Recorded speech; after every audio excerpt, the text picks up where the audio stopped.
All right, another podcast from the Michigan Institute of Athletics in Brighton, Michigan. This is going to be my favorite podcast, hands down, and we haven't even started. So I reached out to my dad. My birthday was coming up, and every year I never know what to tell my dad that I want. I just, it's like I don't want anything. I don't really need anything. Just anything is good. And this year I had the idea. I said, you know what I want?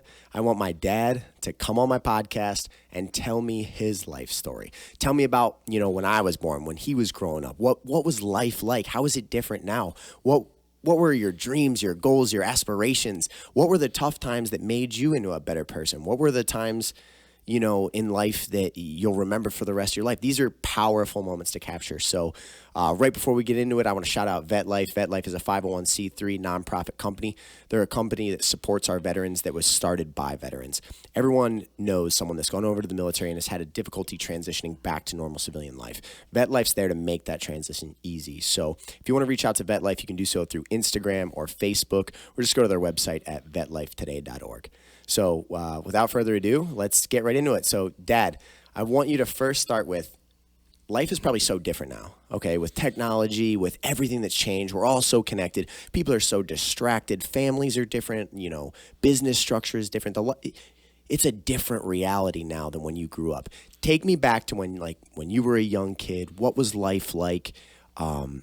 Anything that you want to talk about with your childhood, and then we'll slowly start to build the story of what were you like as a young man? What did you think you were going to be in this world? What did you think you were going to go and do? And we'll just start telling as much as you want. And if you don't give me enough details, I'm just going to dig into it. So go for it. Well, as you know, I was born in 1965, so it was way different. I can remember as a kid, my dad having me change the TV channel where we had to turn a dial. There was no remote controls. There was no nothing. And if the picture wasn't clear, we had to get up and twist the antennas. And my dad would just sit there and say, hey, go change the channel. And you did it. You just got up and went and changed the channel. I remember it was a big deal when we got a color television set, which is kind of comical now, but it is what it is. It was, I think, a much more simple time when I was growing up. There was not the news stuff that you see today. There was we had cigarette ads on television, and or not ads on television. You couldn't see that stuff. Now we have everything that kids see. We weren't exposed to any of that. I wasn't around anything like that bad in the world. We didn't think about going out and being kid snatched. We didn't worry about it. All of us kids would meet on our bicycles and go hang out at the park and whatever. And everybody says, when the streetlights came on when you came home, that's pretty much how it was. And we used to I'd say, Mom, I'm going over to Mark's house. And she knew where it was. And we ran down the street and played and came back. We didn't have video games. We didn't take all that stuff with us. We had nothing. So. Yeah, and the access to information is just so different. You're only going to see the world from the filter of the people around you and the small perspective that you have. You don't see what the big picture of the world really is. You're not, you might look through the television at a glimpse at someone else's life, right. But really you just have your community, you have your friend group, you have the way that you're being raised, and it definitely is a simpler time. I'm sure a lot of those things still existed back in the day, that kidnappings could happen and sure. Bad stuff took place, but it just wasn't so in your face. Fear wasn't just being shoved down your throat every second. I wasn't afraid of anything as a kid. Yeah. I would leave the house and go out. I was not afraid of anything. Car would pull up and ask directions. I'd run right up to the window. Hey, how you doing? Where are you trying to go? Oh, I don't know. And it was simple. We didn't worry about things. Let's talk a little bit about Grandpa Bill. Obviously, he was a huge inspiration to you. You had an incredibly deep love for your father, the same way that I have for you. He was a mechanic. Talk a little bit about who Grandpa Bill was as a person and how that influenced you. You're choking on the heartstrings right now. I might even tear up here, and it's all right. But my dad, in my eyes, was one of the greatest men I've ever known. He was the hardest working man I've ever known. He got up, he would work 8 a.m. until 5 p.m. He would come home, we would sit down, we had dinner together, and then he would get back up and he would go back to work. He had a second job. So he would work, 8 to 11. And I used to try to stay up as a kid so much just to see him come home. And I'd get out of bed, run up, give him a hug, and then go back to bed. And that's why on the weekends when Dad was around on Saturday afternoon or Sunday, we would go fishing, take the boat out, go down the Jersey Shore and go out, have a good time. I had to be a part of it. I wanted to be there. We used to spend a lot of time, he would do a lot of mechanic work at home. So I used to be the one handing them wrenches. I mean, there's a thing on Facebook now, and kids today, if you've never held the flashlight for your father, you're missing out, and it shows. And I can remember as a little kid holding the flashlight for my dad. He would point, put the light right there. You think it's the easiest thing in the world to do, but when you're a little kid holding a flashlight, you're like looking over here, and the light's over here, and it go, and he would yell at you, and then he would grab the light, and then you'd be nervous, and then he would look right there, and and then you would wander off again, and it was just fun, My dad was not afraid of a thing. I never saw fear in that man. We had fights back in the day. There was a motorcycle gang that was had a problem with my dad at some point, or he ran into somebody, had a problem.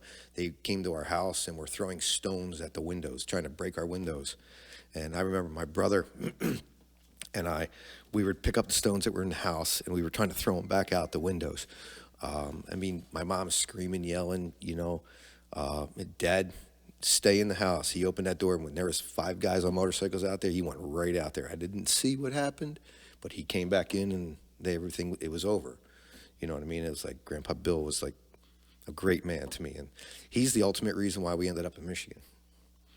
With the passing of my dad, grandparents were so important in my life growing up. Having a grandfather after my dad died, you kids, I wanted you to experience a grandfather. And Chip was the only one that was around anymore. So that's really why we moved here.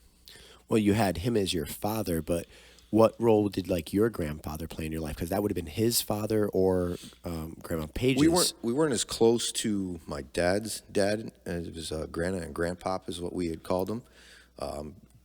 My dad's dad was a general, Westinghouse. He was a Westinghouse engineer, like a foreman. He has several patents. He developed tools for Westinghouse way back in the day.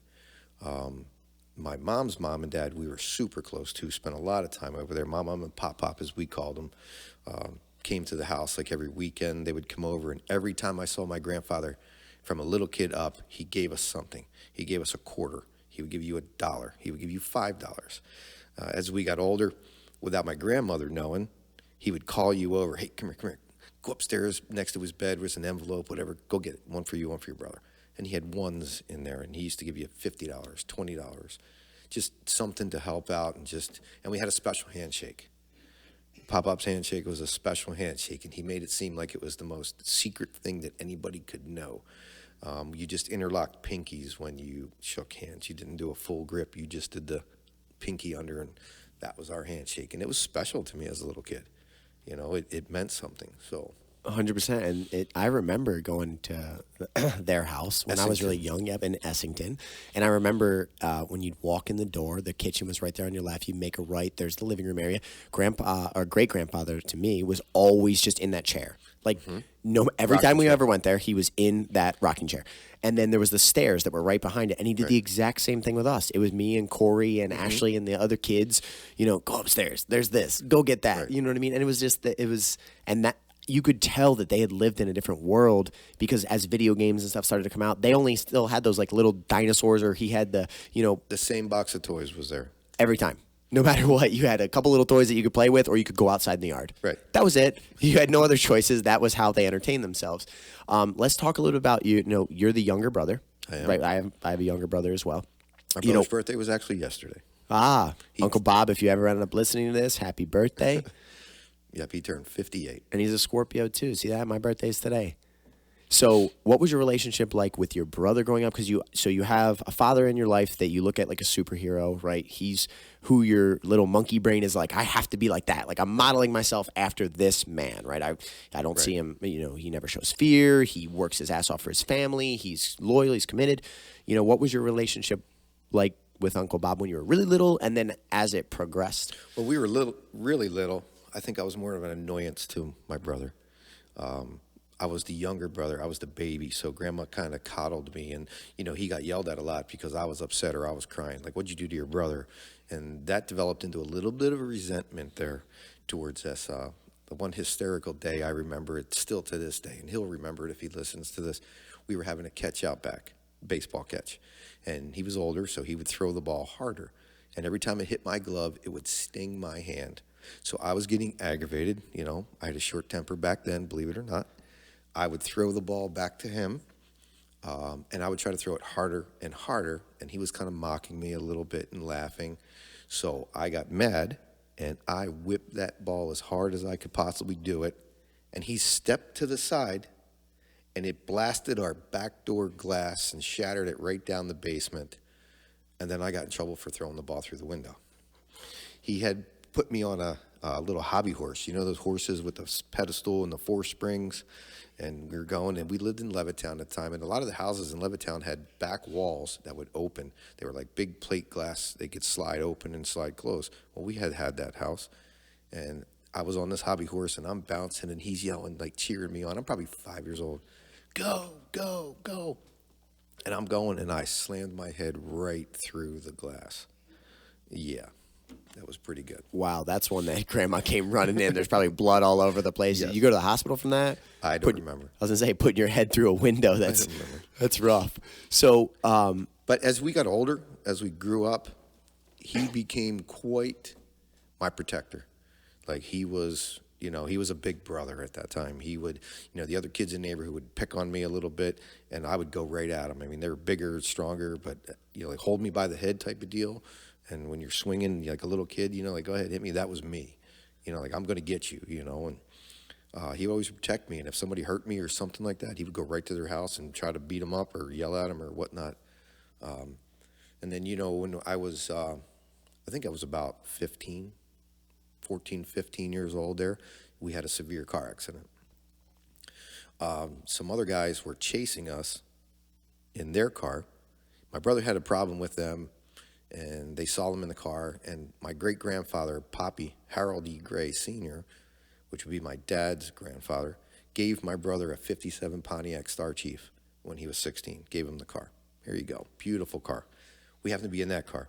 My longtime friend Stan Chung was in the back seat. We were coming home from gymnastics or something, and these kids saw us, and they started chasing us. And we were flying down Durham Road, right as we were going to cross. It was Durham and Trenton Road, and the light, we had a delayed light. So our light was green. The other car was coming at us, waiting for the light to turn green. That light turned green, and that car turned. It was a big, 77 Delta 88, big car. We're probably doing 50, 60 miles an hour. That car turned right in front of us, and we blasted it square between the doors. I ended up on the hood. We don't wear seatbelts back then. I don't even know if a 57 Pontiac had seatbelts. But big steel metal dash, I dented with my shoulder, ended up getting a million stitches in my face, my forehead, chipped my skull. I have a big V on my forehead there. And then I remember Stan, my brother, dragging me back through the windshield and out on the car. And when I was laying on the ground or the hospital or the gurney from the ambulance, I can remember seeing a nationwide insurance sign, which I think is still hanging there today. It's right on the corner. Nick might know the corner.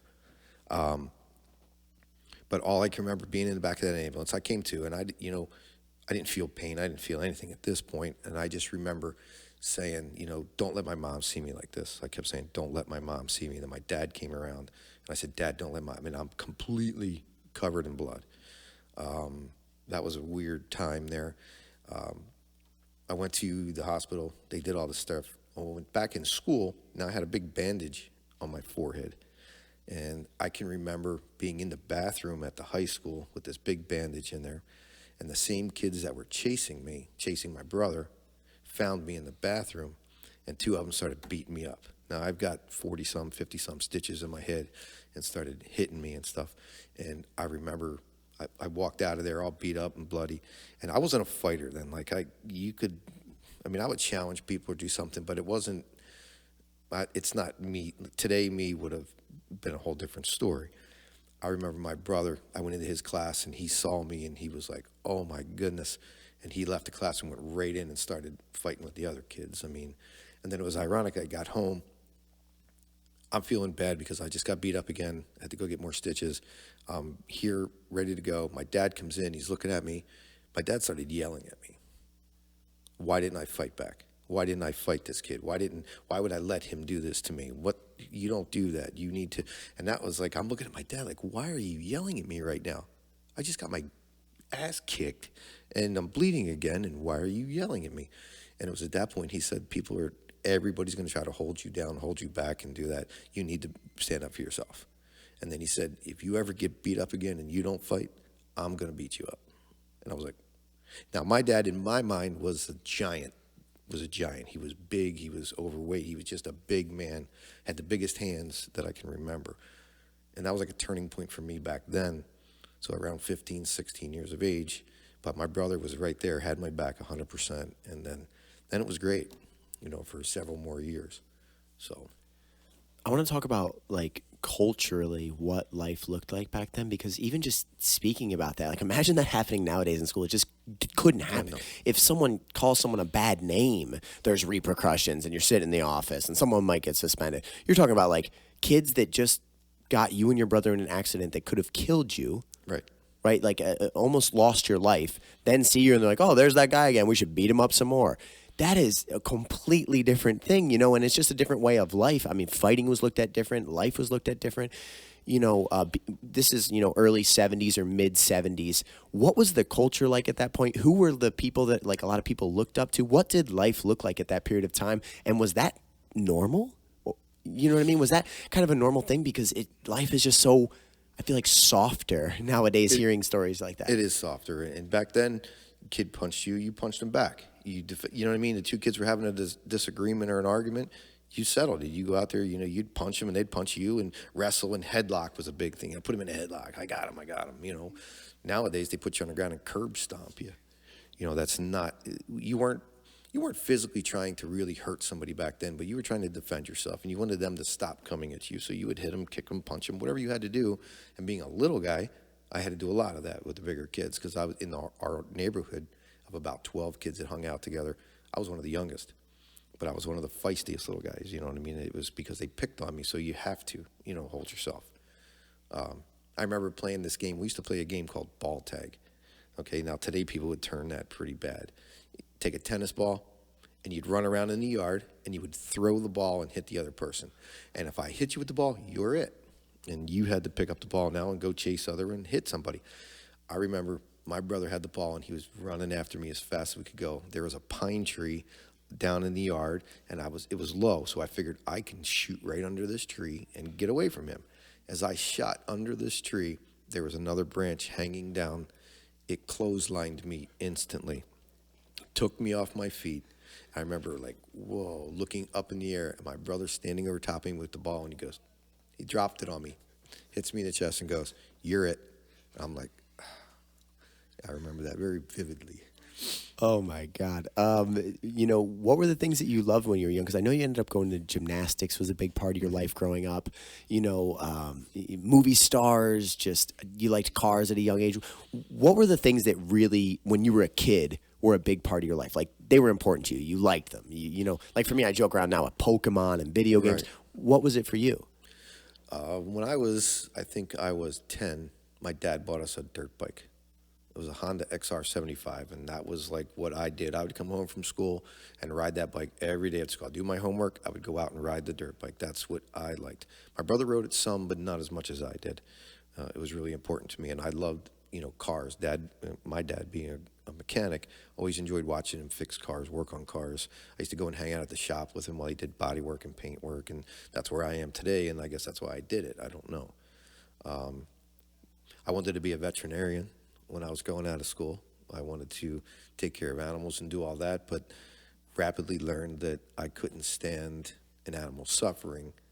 How could I try to fix it? I didn't have that like understanding of like, okay, I can make him better, but I couldn't do it, so I didn't go on from there. That makes sense. I mean, I can tell you love animals. You got 2 pigs now. You got a dog at the house that you didn't think you were going to keep. And, I mean, you're talking about getting goats or like a little mini horse. I mean, you've always loved animals, which Right. I do too. And I feel like a lot of our family has that admiration. What about sports? Was gymnastics your only sport? When did you get into gymnastics? Or did you play a little bit of everything growing up? I tried to play a little bit of everything. I know I did Little League Baseball for a number of years. Really enjoyed that for, 3, 4, 5 years, I guess it was.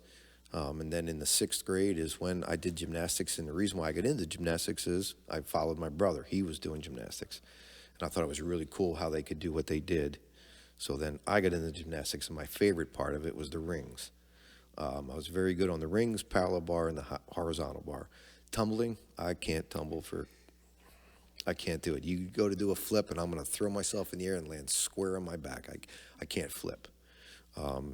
Seeing somebody grab a flagpole, which you've learned to do quite proficiently, is hang on with your arms and secure it. People are like, how do you do that? It was neat though to do all the exercise and control yourself, and I did that all the way through high school. Did you think you were going to go on to college with it and go maybe further? Because I hear you talk that you were like one of the better guys in the state of Pennsylvania, right? I took states. I took 5th place on the rings. I took 5th place on the parallel bar, and I think it was like 6th. I didn't get a medal or anything on the horizontal bar. But, yeah, my high school yearbook picture is actually me in an iron cross, and it says, hang in there, Jim. So that's awesome. No, I didn't think I was going to go to school for gymnastics. I don't know if it was sheltered. I never knew you could do such a thing. I didn't know that you could train really hard at the sport and excel and then be picked up and go into that. I had a lot of friends who were in football. I wanted to do football, but the seasons overlapped with gymnastics, so I couldn't really train and do that. So I did very little wrestling. The wrestling was big in our high school, but the timing of it wasn't right for gymnastics. Yeah, and it's the same with me. For some reason, wrestling just didn't click, which is funny because I fell in love with jiu-jitsu. I was completely fascinated by grappling, which wrestling is just another form of grappling. Something about that stupid singlet as a young, insecure kid being like, I'm not going to get on my hands and knees in front of the whole school with that thing on. Right. No, thank you. But it's like, looking back, I wish I would have wrestled. Wrestlers are killers, and it trains such a mindset. Like, those dudes grind, And don't get me wrong, when I was a young kid and I remember growing up thinking like, oh yeah, my dad did gymnastics. I had a view on gymnastics like, that's kind of for sissies. But it's until you grow up. Now, honest to God, dancers, wrestlers, and gymnasts are the best athletes for me to train for mixed martial arts. They're phenomenal athletes. You learn a level of body control that people just can't even fathom. You know what I mean? And you used to tell me stories that like the football players or the wrestlers would come in the gymnastics room and you'd like tell some of those. We would just get up on the rings, let's say, because that was my specialty. And I would, you boost yourself up on the rings, hold yourself, and just say, just hold still. Just still. And they would get up and they would just shake all over the place. No, hold still. And then we would just get up there, hold still, and then do an L seat. You bring your legs up. And we would just sit there and hold that and then get down. And they would try and couldn't do it. And it was hysterical. We did many of those. That's what I mean. The athleticism that comes from gymnastics is no joke. The strength is real strength. I always had tremendous upper body strength from gymnastics. I have chicken legs, but it is what it is. Probably good for the rings. Probably great for the rings. Not so good for tumbling. So that probably becomes a big part of your identity because at a young age you gotta kind of find where you fit in and find your role because then you become confident, right? So let's talk about like what were you like as a young man? Your identity. Did you start to fit in more in school later in school? Maybe high school. Well, in high school there was two groups of kids in high school. You were either a jock or you were a burnout, and the burnouts always had like the bandana hanging out of their thing, jean jackets, jeans. There was two defined groups in school. Everybody got to know me really well from gymnastics, and the car my dad and I put together. I started working on it a couple years, and the first day of my senior day at high school, I drove my Mach 1. I had a 70 Mach 1 fastback, and everybody knew me with my car and gymnastics. And that led to, I was very popular. I was the junior prom king. My girlfriend at the time, Cheryl, she was the prom queen. She was also runner-up in homecoming, for the football game. She rode on the back of the cars and did all that. She was a cheerleader. My senior year, I was still dating Cheryl, and we were nominated again we actually won prom king and queen again the second year, so we were very well-liked and popular in school. And we both said, hey, we've done this. Let's pass it on. So the runners up, I gave my crown away, and she gave her little thing away, and said, "Let somebody else. We were already prom king. We don't need to do it again." And then we went on to date maybe just a couple months out of high school, and people go different ways, and that's the way it went. So. Yeah, let's start to. I've never really heard any of those stories. You always keep those kind of quiet. So let's talk about like your first relationship, or like the first one that really meant something. What that was like, and then you experience heartache for the first time, which is a life-changing thing. You start to, your world kind of gets shattered. You had a certain story in your mind. You thought the way that it was going to play out. It doesn't play out that way. If you made the decisions, you might hold regret. If they made the decision, you hold this like weird feeling of, am I not good enough? Right. What did your first couple like powerful relationships look like? train wrecks. Cheryl being my first real girlfriend, real, person that we did everything together. You talked on the phone. We didn't have cell phones. We didn't have any of that. So when you talked on the phone, you sat in the kitchen on a 4-foot cord and sat there and talked. We only had one phone in the house. Hey, you couldn't just randomly call and say, hey, I'm coming over. You had to go and get the phone and go. And I mean, funny thing is today you talk about pay phones. We used to carry change to make phone calls. And people don't do that anymore. People don't even know what a phone booth is. We had rotary phones. We had to dial with a rotor. It's a circle. Push button was a big thing.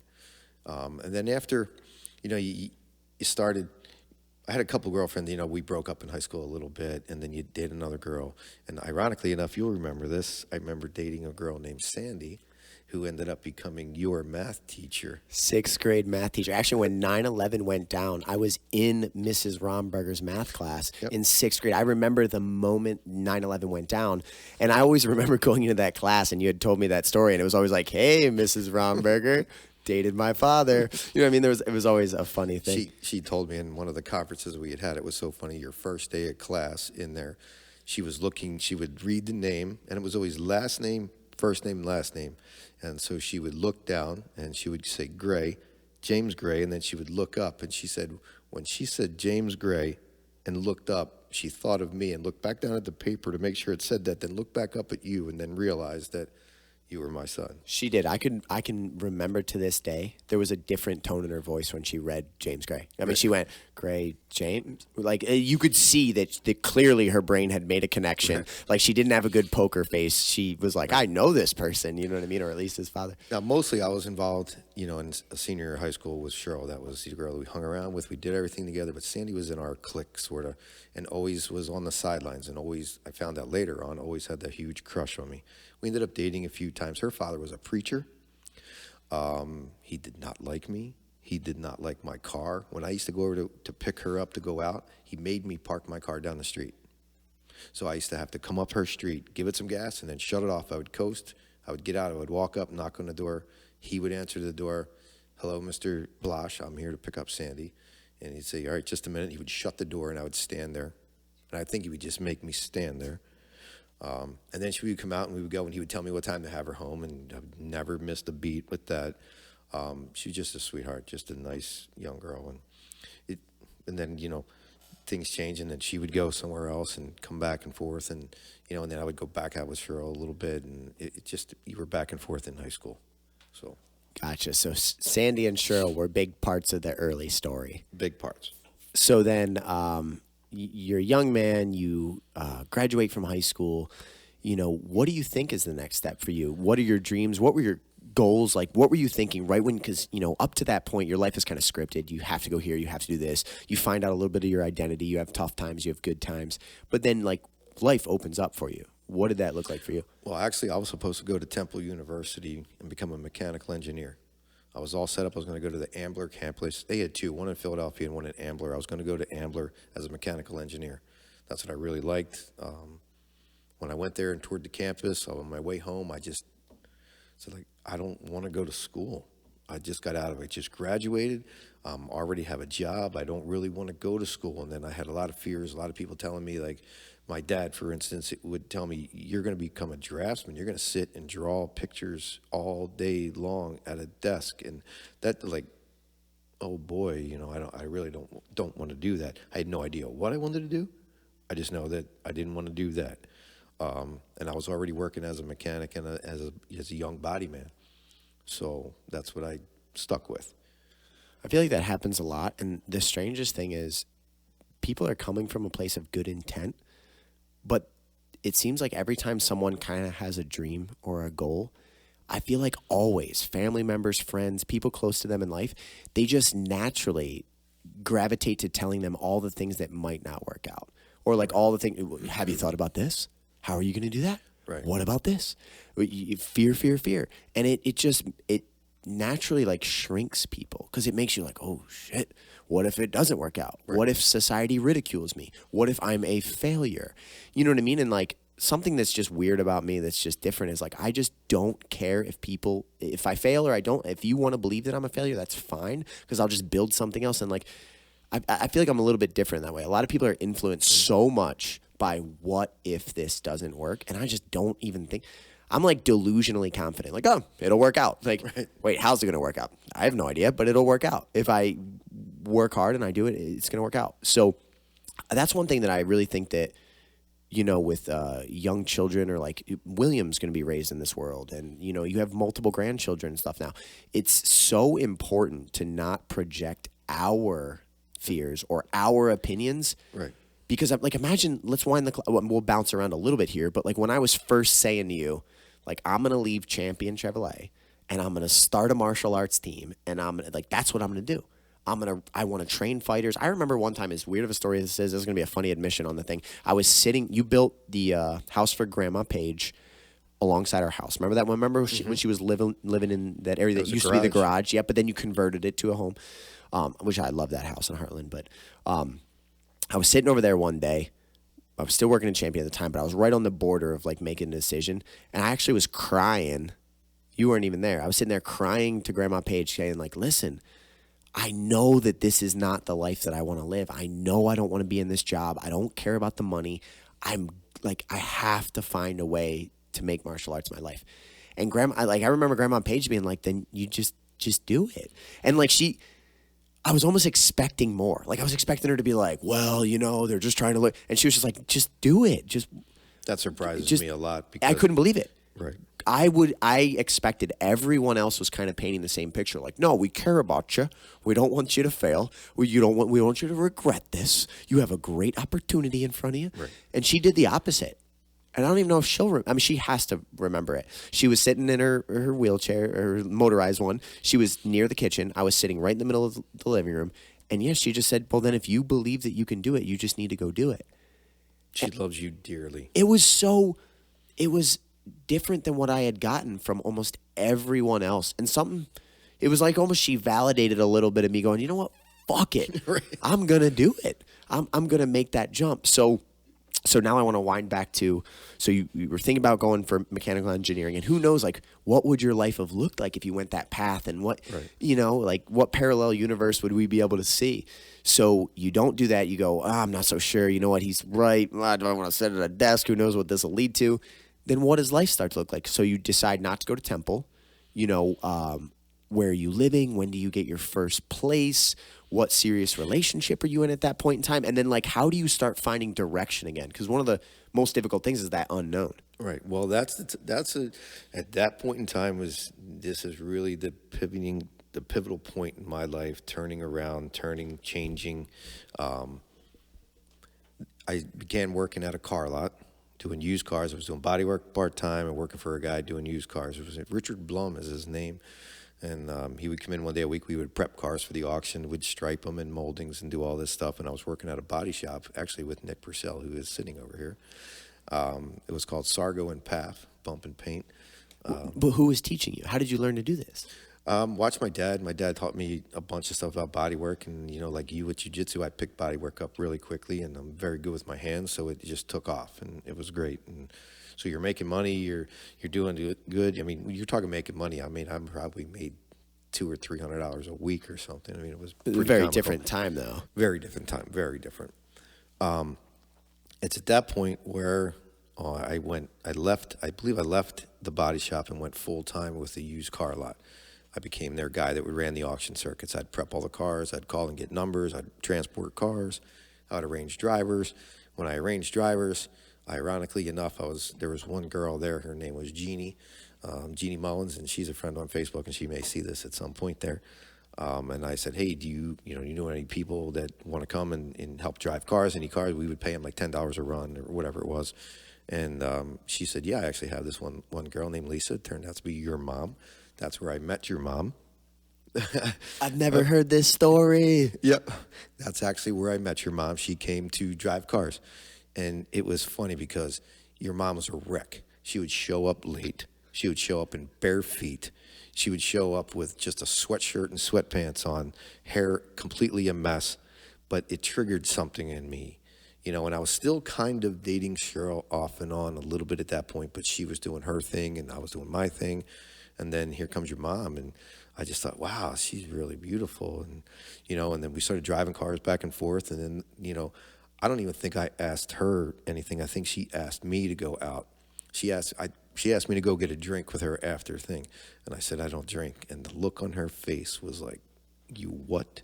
Now, your mom was a few years older than I was at that point. This is mid-'70s, right after the '60s. People are partying. Well, no, this is no. I'm 80s. sorry, no, this is '80s. Yeah, 80s. What am I thinking? We're in the Right, '80s. I'm not that old. We're skipping forward. So then we started hanging out. We started, dating a little bit here and there. We started going on, and then we became the item. And that, that's when I left her house one time, driving home in my Ford truck. I had a big Ford lifted F-250. Loved my truck. It was a Ford thing. The white one? The white one. I remember. I'm all Chevy now. Driving home, and you didn't have cell phones. We didn't talk, and it was a common respect thing. It was like, hey, when you get home, give me a call and let me know that you're home. So when I was driving home, and I was driving down our road, and it was freshly paved. This one part of the road, Comley Avenue, is what it was. Something ran out in front of me, like a raccoon or whatever, scared the shit out of me. And I swerved that truck. I had big 44-inch groundhogs on this Ford F-250, and I turned that wheel hard and swerved back, and when I swerved back, the truck started to slide. It clipped the sidewall of the tire off the road and flipped me. Never hit the door. I flipped my truck right up on its roof, like crash, and then slid, Came to a little bit and realized, wow, I am underneath my pickup truck now. How do I get out of here? I kicked the back window out and crawled out, but now I am in between the bed and the ground. And luckily, it didn't crush it far enough. I was able to crawl out. And Pendel Body Works, it was a company back then, and they came out and towed the car, my truck. They flipped it over and towed it and put it in the driveway. So now this is, I don't know what time this is. Probably, I always had to be home like 11 o'clock, 12 o'clock. So it was probably 12:30, 1 o'clock in the morning. Well, I had not called your mom. She being a little bit older, living on her own, she jumped in her car and drove this way. So I'm in the house. She comes to the house. My dad lets her in the door. I'm laying on the sofa, got a bag of ice on my head, and my mom and dad are bitching at me to go to the hospital. Like, you need to go to the hospital. I wasn't bleeding. I was beat up, but I wasn't bleeding. I said, I'm fine. I'm not going to the hospital. I'm fine. I don't want to I just want to lay here right now, And, your mom's sitting on the coffee table next to me. Grandma's sitting there in tears, and my dad's just pacing around or whatever. So I don't know how it went, but she finally stuck up for me, as some people do, and said, why don't you just leave him alone? Why can't you just let him lay here? If he wants to lay here, why can't you just do that? Woo! There goes my mom. There goes my father. My father told her to get out of the house right now, and then now I'm like, trying to get up, and I'm like, no, stop. Like, we don't need to argue, and he basically threw her out of the house. Well, now I'm pissed. So now I get up and I'm leaving the house. And they're yelling at me to get back in. I'm like, no, I'm going. I'm not dealing with this. I can't believe you're yelling at her. She's only doing it because when you're in a relationship, you go against your parents. You do, that girl has everything and you think that's your life right there. And so I did that very thing. And as I'm walking out, well, my brother showed up. I guess my mom called my brother, your brother just wrecked his truck. He came over like a concerned brother, and he's like, where are you going? Then you could see all the tension and yelling going on. And then he told me, get back in the house. He told your mom to leave, and he told me, get back in the house. I'm like, I'm not getting back in the house. I'm leaving. This is ridiculous. You people are crazy right now. What is going on? I just wrecked my truck. I'm fine. I don't want to do this. And he shoved me, and I'm like, dude, what are you doing? And then I tried to walk around him, and he straight punched me in the head. Just drilled me. I'm like, I ended up fighting back a little bit. Lisa, her name, pulled her car up. I got in her car and I left. That was the last time I was at my mom and dad's house. I went to actually my boss's place that particular night and told him what was going on. And he's like, crash here, you're good. You okay? And next day I get up. I called my mom and she said, are you coming home? I said, no, not right now. I'm not coming home. I can't believe what just went down, the whole bit. She said, well, then come get your stuff. And I said, what? And if you talk to Grandma about this, she will deny this story. She denied it to Allison not that long ago. She then, it was a little while later, she called me at work and said, come get all your stuff. It's in the front yard. And I'm like, what? Grandma Page took all of my belongings, my clothes, the bed, everything I owned, and threw it in the front yard. And I'm like, inside as a person, I'm like, how can my mom be doing this to me right now? In her mind, she's like, you're choosing this woman over your parents, your family, you're disrespecting all of us. And that's a different time. That's a time where the woman coming in the house doesn't challenge the man of the house and say like, hey, why don't you just leave him alone? Right. Bully. Keeping in mind, the whole time I was dating Cheryl, my mom did not like Cheryl. The whole time. Now I'm dating Lisa. Now Cheryl's the greatest thing since bread butter. You know what I mean? Now she's not with her son anymore, so now she's wonderful. So I had to get a vehicle from work. I had to drive over to the house. Cresting the hill, looking in my mom's front yard and seeing all of my clothes thrown like like somebody just went spasmodic and threw all my shit. I had to pick it all up, throw it in bags, throw it in the back of my truck, take it up to where I work. I didn't know where to go. Nothing. There was nothing for me. I ended up sleeping at work probably a month or so, right? You know, I'd work all day and then I would go out back and sit in my truck. I ended up fixing my truck. I bought a new cab and swapped it around and everything, but I felt so alone, heartbroken. I don't think my mom would allow my dad to come and see me because I didn't talk to my dad for probably 2 months. I didn't talk to my mother for 2 months. I was just working. All I knew was work. And I think that's maybe what's driven me to be so dedicated to work is because that's all I had. And then your mom started just, saying, you can't do this. You can't live here. You need to, and she had a one-room apartment. And it was not, and I'm not going to live there. I didn't want to do that. We didn't believe in that. That was not me. And then a friend of hers, her name's Julie Denofa. Her boyfriend at the time was Carmen. And they said, why don't you guys come and stay with us? They opened their door. They had a very small apartment. And they said, you can't live on the street. Come live with us.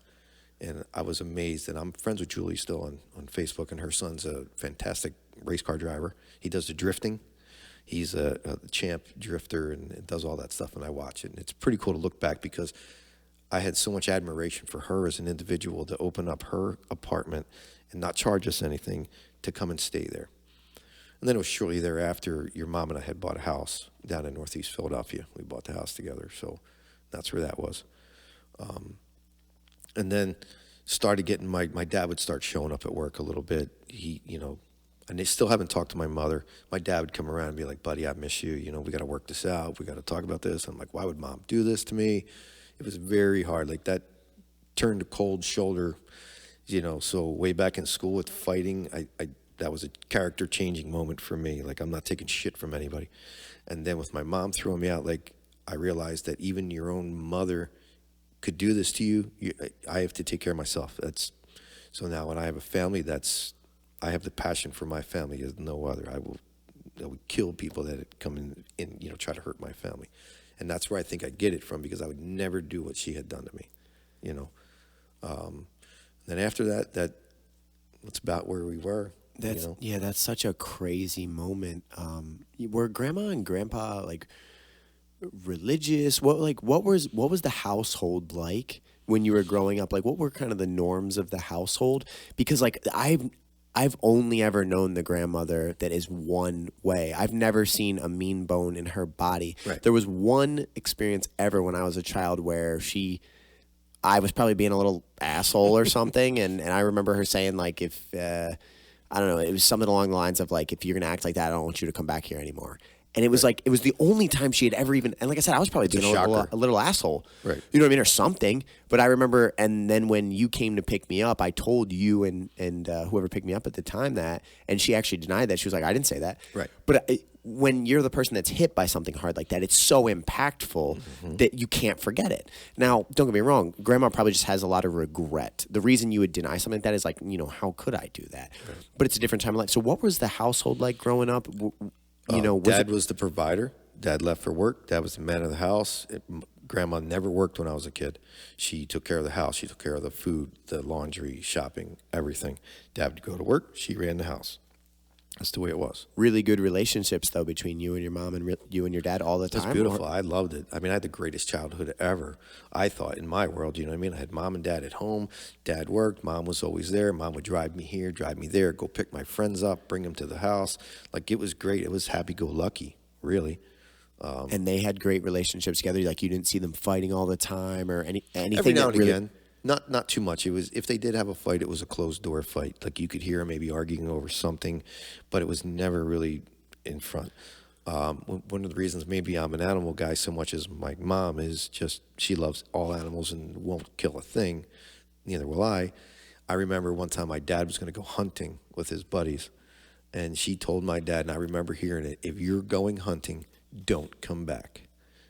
Like, point blank, don't come back. I don't know if Dad went hunting or not. I have no idea.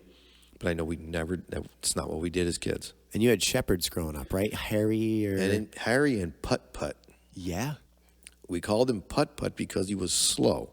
When he would go to walk to the car, you would be like, come on. The other dog would run and jump and go. And he would just putt. So he got his name Putt-Putt. He was a purebred shepherd. Dogs were a big part of your life growing up because I remember hearing stories about Harry and Putt-Putt. Like, they would jump in the station wagon, right? And you guys would take trips together. Like, so the dogs were a big part of the family? Dogs were every part of the family. Sometimes I think that dogs are more important than us kids. We were out on the boat in the Atlantic Ocean one time, and a big storm had rolled in. My dad had a very large, it was like, I don't know, 30-foot Chris Craft, and we were out there. And the waves were huge, so Grandma's running around getting life jackets. Get the life jackets on, get the life jackets on. Dad wasn't arguing, so I knew it was a little bit of an issue, you know. She was putting life jackets on the dogs. Me and my brother are sitting there with no life jackets on, and she's putting them on the dog, and we were like, serious right now, you know. Oh, my God. I remember out in the ocean as a little kid fishing on the front of my dad's boat. I remember fishing, and I fell off. I fell off the boat in the ocean with the fishing pole. Being a kid. Life jacket on or off? Off. Fell off. Fell off in the ocean. Well, yep, fell off in the ocean. We were probably 6-8 miles out. I just remember my dad yelling at me saying, don't drop the pole. Don't drop the pole. I had to try to, like, swim next to the boat, you know, and I handed up the fishing pole. My dad took the pole and put it in the pole holder and then reached down and grabbed me and then pulled me up. That's your pass to get back in the boat. You Right. better not drop that pole. Well, we used to go fishing a lot, and, like, crabbing was a big thing for us. You would anchor and you would put a crab, they called it bunker, it was, you know, fish. You tie it to a cage, you throw it over, let it sit out there a little bit, and then pull the string, and you would get the blue claw crabs. Well, I was always known for throwing the crab trap over without having it tied.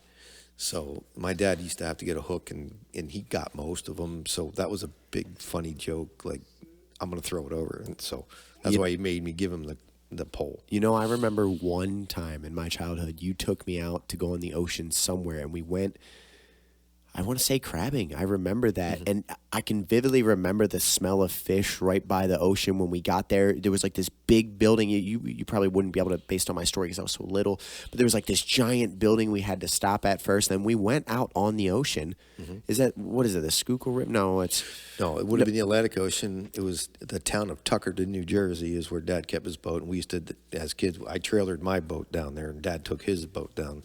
And that's where we would go out. Well, I think it might have been called Townsend's Inlet.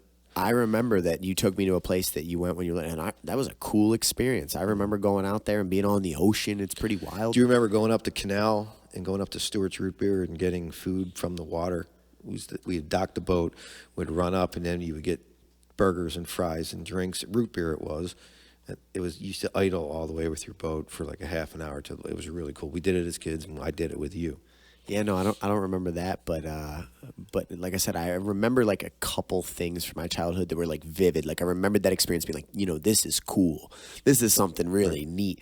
What were those things in your childhood that you like that made big impacts on you? Like weekends, like what would you do as a family that you remember thinking, you know, when you're a kid, you feel like, man, this is cool, or like this is special. What were a couple things that had big impacts on you? Really, there was only two things that really had big impacts. Was the Sunday fishing trips, getting up and going down to the shore and going fishing.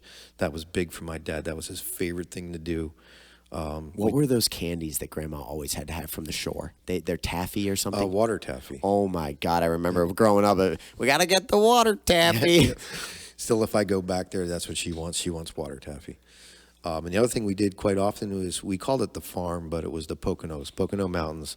My grandfather bought, it was like 5.5 or 6 acres in the Pocono Mountains, and we called it the farm. And he bought it because he wanted everybody to have a place to go and to stretch their legs, and they had a go-kart running around, and they used to line up all the cars and take pictures, and all my aunts and uncles and everybody would meet there, and it was just a great time in my childhood. I loved the farm. I wanted to move there. I remember you and Wayne. Remember Wayne? Wayne Scheffler. You guys looked at property about putting like on the side of a tree line. I remember being there and being like, please, for the love of God, don't let this work. like let something not allow this to happen. But I remember you were going to have this little plot of land, and there was like a tree line divider, and it was going to be Wayne and their kids on one side and us on the other side. And I remember as a kid being like, to the God that I don't believe in, please don't allow this to happen, and I might consider it. Oh, my God. I remember we almost did that. We almost did that. But I also remember the Poconos were a huge part of my childhood. That's where I learned to ride a dirt bike. You used to bring me up the top of the hill. You wouldn't even start the dirt bike. You'd just push it down the hill, and I'd just coast down. Run with you. You were 5 years old with your dirt bike. I remember the feeling of sitting on that seat, going down the hill, and then after learning, just thinking I'm zipping all around everywhere.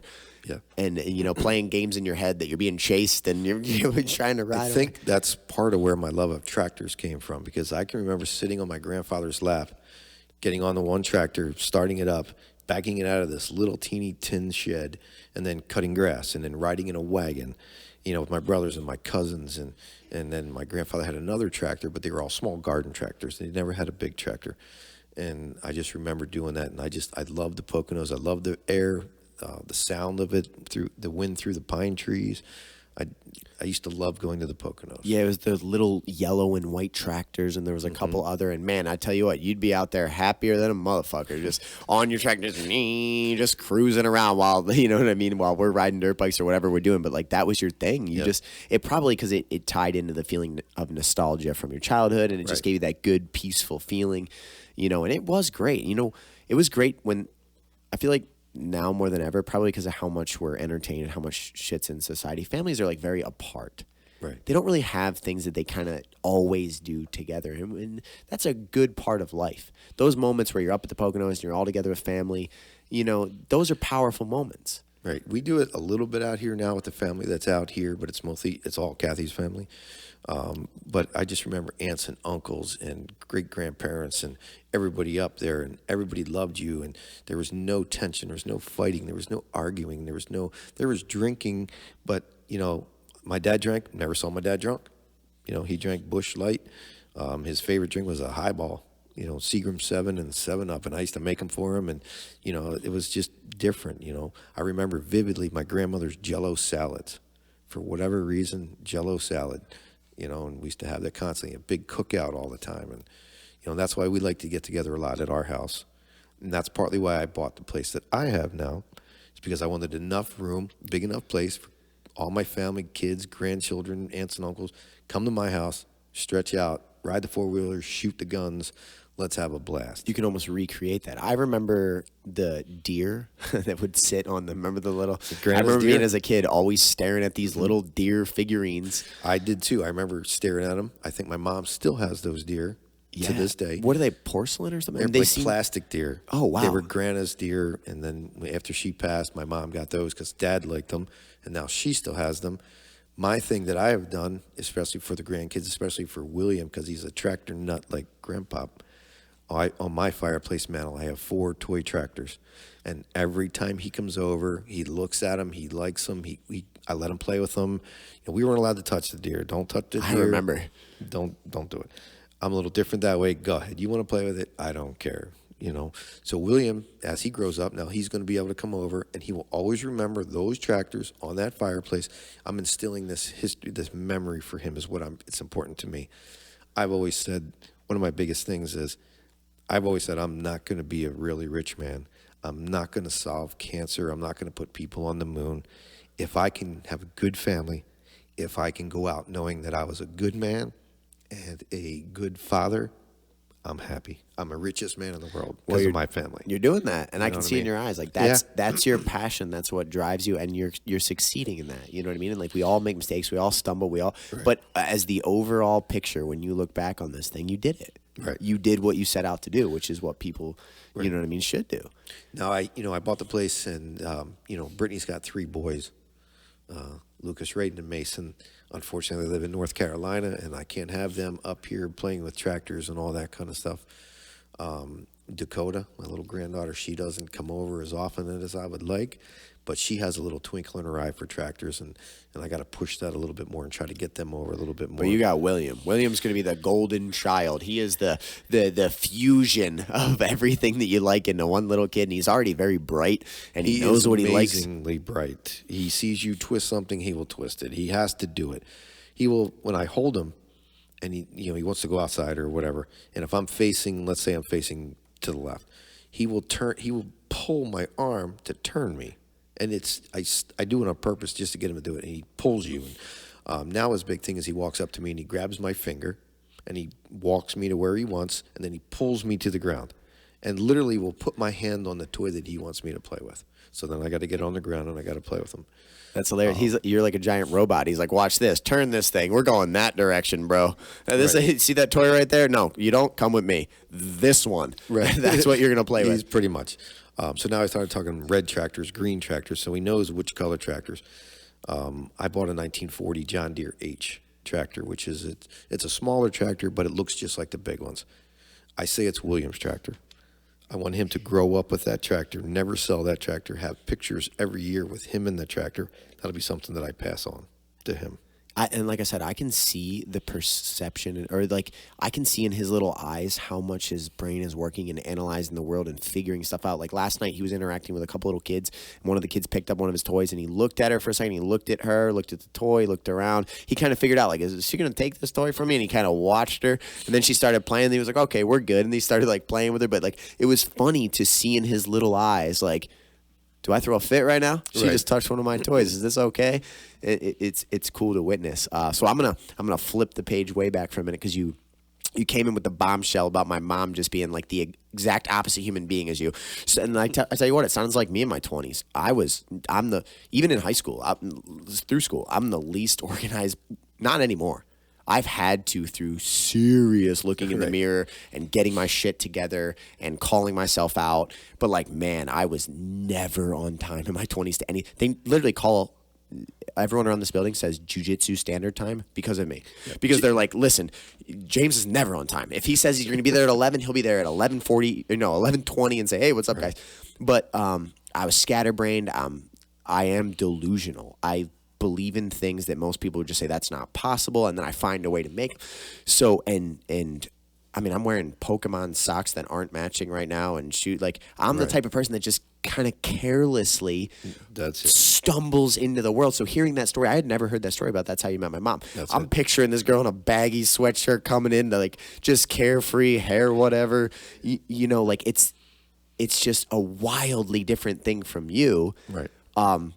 So you went in the store, you flipped your truck, you have the night, you both get kicked out, you start living with your friends. Now at that point, what does life look like? When do you get that first place in Philly? Was my mom working? Was she always like super up and down? Because I kind of have the picture in my mind of like a very, I don't know if you'd want to call it like schizophrenia or manic depressive or bipolar, but like she's probably very up and down, right? Right. That's how I picture her, as being like she was probably, when she was good, things were probably really good, very loving, very, enthusiastic about life, high on energy. But when she was down, she was probably really down. So kind of paint for me, what did life look like at that point in time? What was my mother like? And then when do I come into the picture? What does life look like at that point? You came into the picture because she always told me that she was going to have a child by the age of 25. She wanted a child, and she didn't want to be past 25. And you were conceived when she was 25 years old. I was 22. She was working. She used to do bartending and different things. She would work doing driving. She had a cleaning job for a while. They had these little huts that you could go and rent, and she was like a concierge. They would call up, and they would run over and do different things like that. I don't really remember too much of what careers that she was doing. What was she kinda like as a weird. person? Super intelligent. I think like a deeply passionate individual. She had a lot of hopes and a lot of dreams and a lot of feelings, but was also very alone. Like she kept it to herself. Like she never really sat down and opened up to me for a long time. I think she had a harder past. I think she had, problems with, like her mom and the divorce and things of that nature. I think really molded your mom. And then she was dating older gentlemen. I don't know how much older he was. And when I say older, it could have been 2 years. I don't know. But in my mind, he was older, So she was very driven, and when you were born, you were it for her. She loved you like unbelievable. Like that was it. But it was at that time, and it might have started with maybe some kind of postpartum depression or something. I don't know where it started to go wrong, but it started to go wrong with your mom. And then I could do nothing right for the longest time. I could work all day, come home, cook dinner, and then at some point she stopped with the home stuff. She wouldn't do anything at the house. All she would do was deal with you. So I had to do everything. I had to work in the morning, all day, go home. I had to do dishes in order to make dinner, and now it's 8 o'clock at night or whatever, and we're dealing with you as a little baby and diapers and all kind of stuff. And then the house was a wreck. We then started arguing. You look, like, I'm done. Like, you need to start doing your half. You need to start cleaning. And then she would have these random outbursts, like wild outbursts. She would write on the walls and, like do all kind of stuff. And then, I'm 22. I'm scared to death because I have a son. I have no idea how to deal with this. I started, maybe, I probably made some poor choices. Maybe I didn't go home when I should have went home. Maybe I went to a friend's house when I didn't. I mean, it's an environment that, like, how do you handle that as a young man? Plus, it sounds like she was struggling with some serious ultimately depression. She was diagnosed with schizophrenia and anxiety issues. I remember her sitting one day saying, "Look, we need to figure this out because I can't keep going on like this. Our son can't be exposed to this." She said that I am not going to take medicine for the rest of my life. I'm not going to do it. I can honestly respect her for that. That, I mean, a lot of times you just become a zombie at that point. You're going to change your brain chemistry. You're going to be dependent upon a drug. But if you don't fix like the deep rooted issues that are causing these things, so it sounds like my mom, and I don't know if you have any insight in this. It sounds like she had demons from her past, or like something. There was and to this day I don't know what it was, but she would tell me different things, but she would stop talking right away. She would just stop. Yeah, it's honest to God. I mean, this is weird to say on a podcast, but it sounds like sexual abuse or mental abuse, or there was something there. There was absolutely something there, but it never came out. I never known, and all it did was drive a wedge between her and I. Of course, you know what I mean. And as a much older, much different thinking individual from back then, I made a lot of wrong choices. I should have been there, maybe a little bit more help. Maybe I should have forced her to go get help, forced her to do different things. But when you're 22, your view of the world is so limited, and like you're not a therapist, and especially if you grow up in a good home and you're not used to that, you're almost like, what the fuck is going on? You just got to stop doing this. You got to get your shit together. And then I started losing a lot of childhood friends, a lot of friendships and things of that nature because I was, I'm with her. We were married. We have a child. I'm trying to build a family, build a life, and then you make choices. What are you going to do here? What are you going to do there? And it's very hard. It was hard to do. And then some of the choices I made, I did them, but I didn't agree with them. But I was trying to be the man. I was trying to take care of the family, and it was extremely hard, hard. I can picture. And then just different things had happened. Situations. I remember I had just bought this brand new car. It was new to me. It was a used car, but it was brand new to me. We were living in Northeast Philadelphia. It was on Brill Street, 908 Brill Street. If you could look it up, it's a shitty row home at this point, but it is what it is. It was like 2 o'clock in the morning. Everybody's, in bed.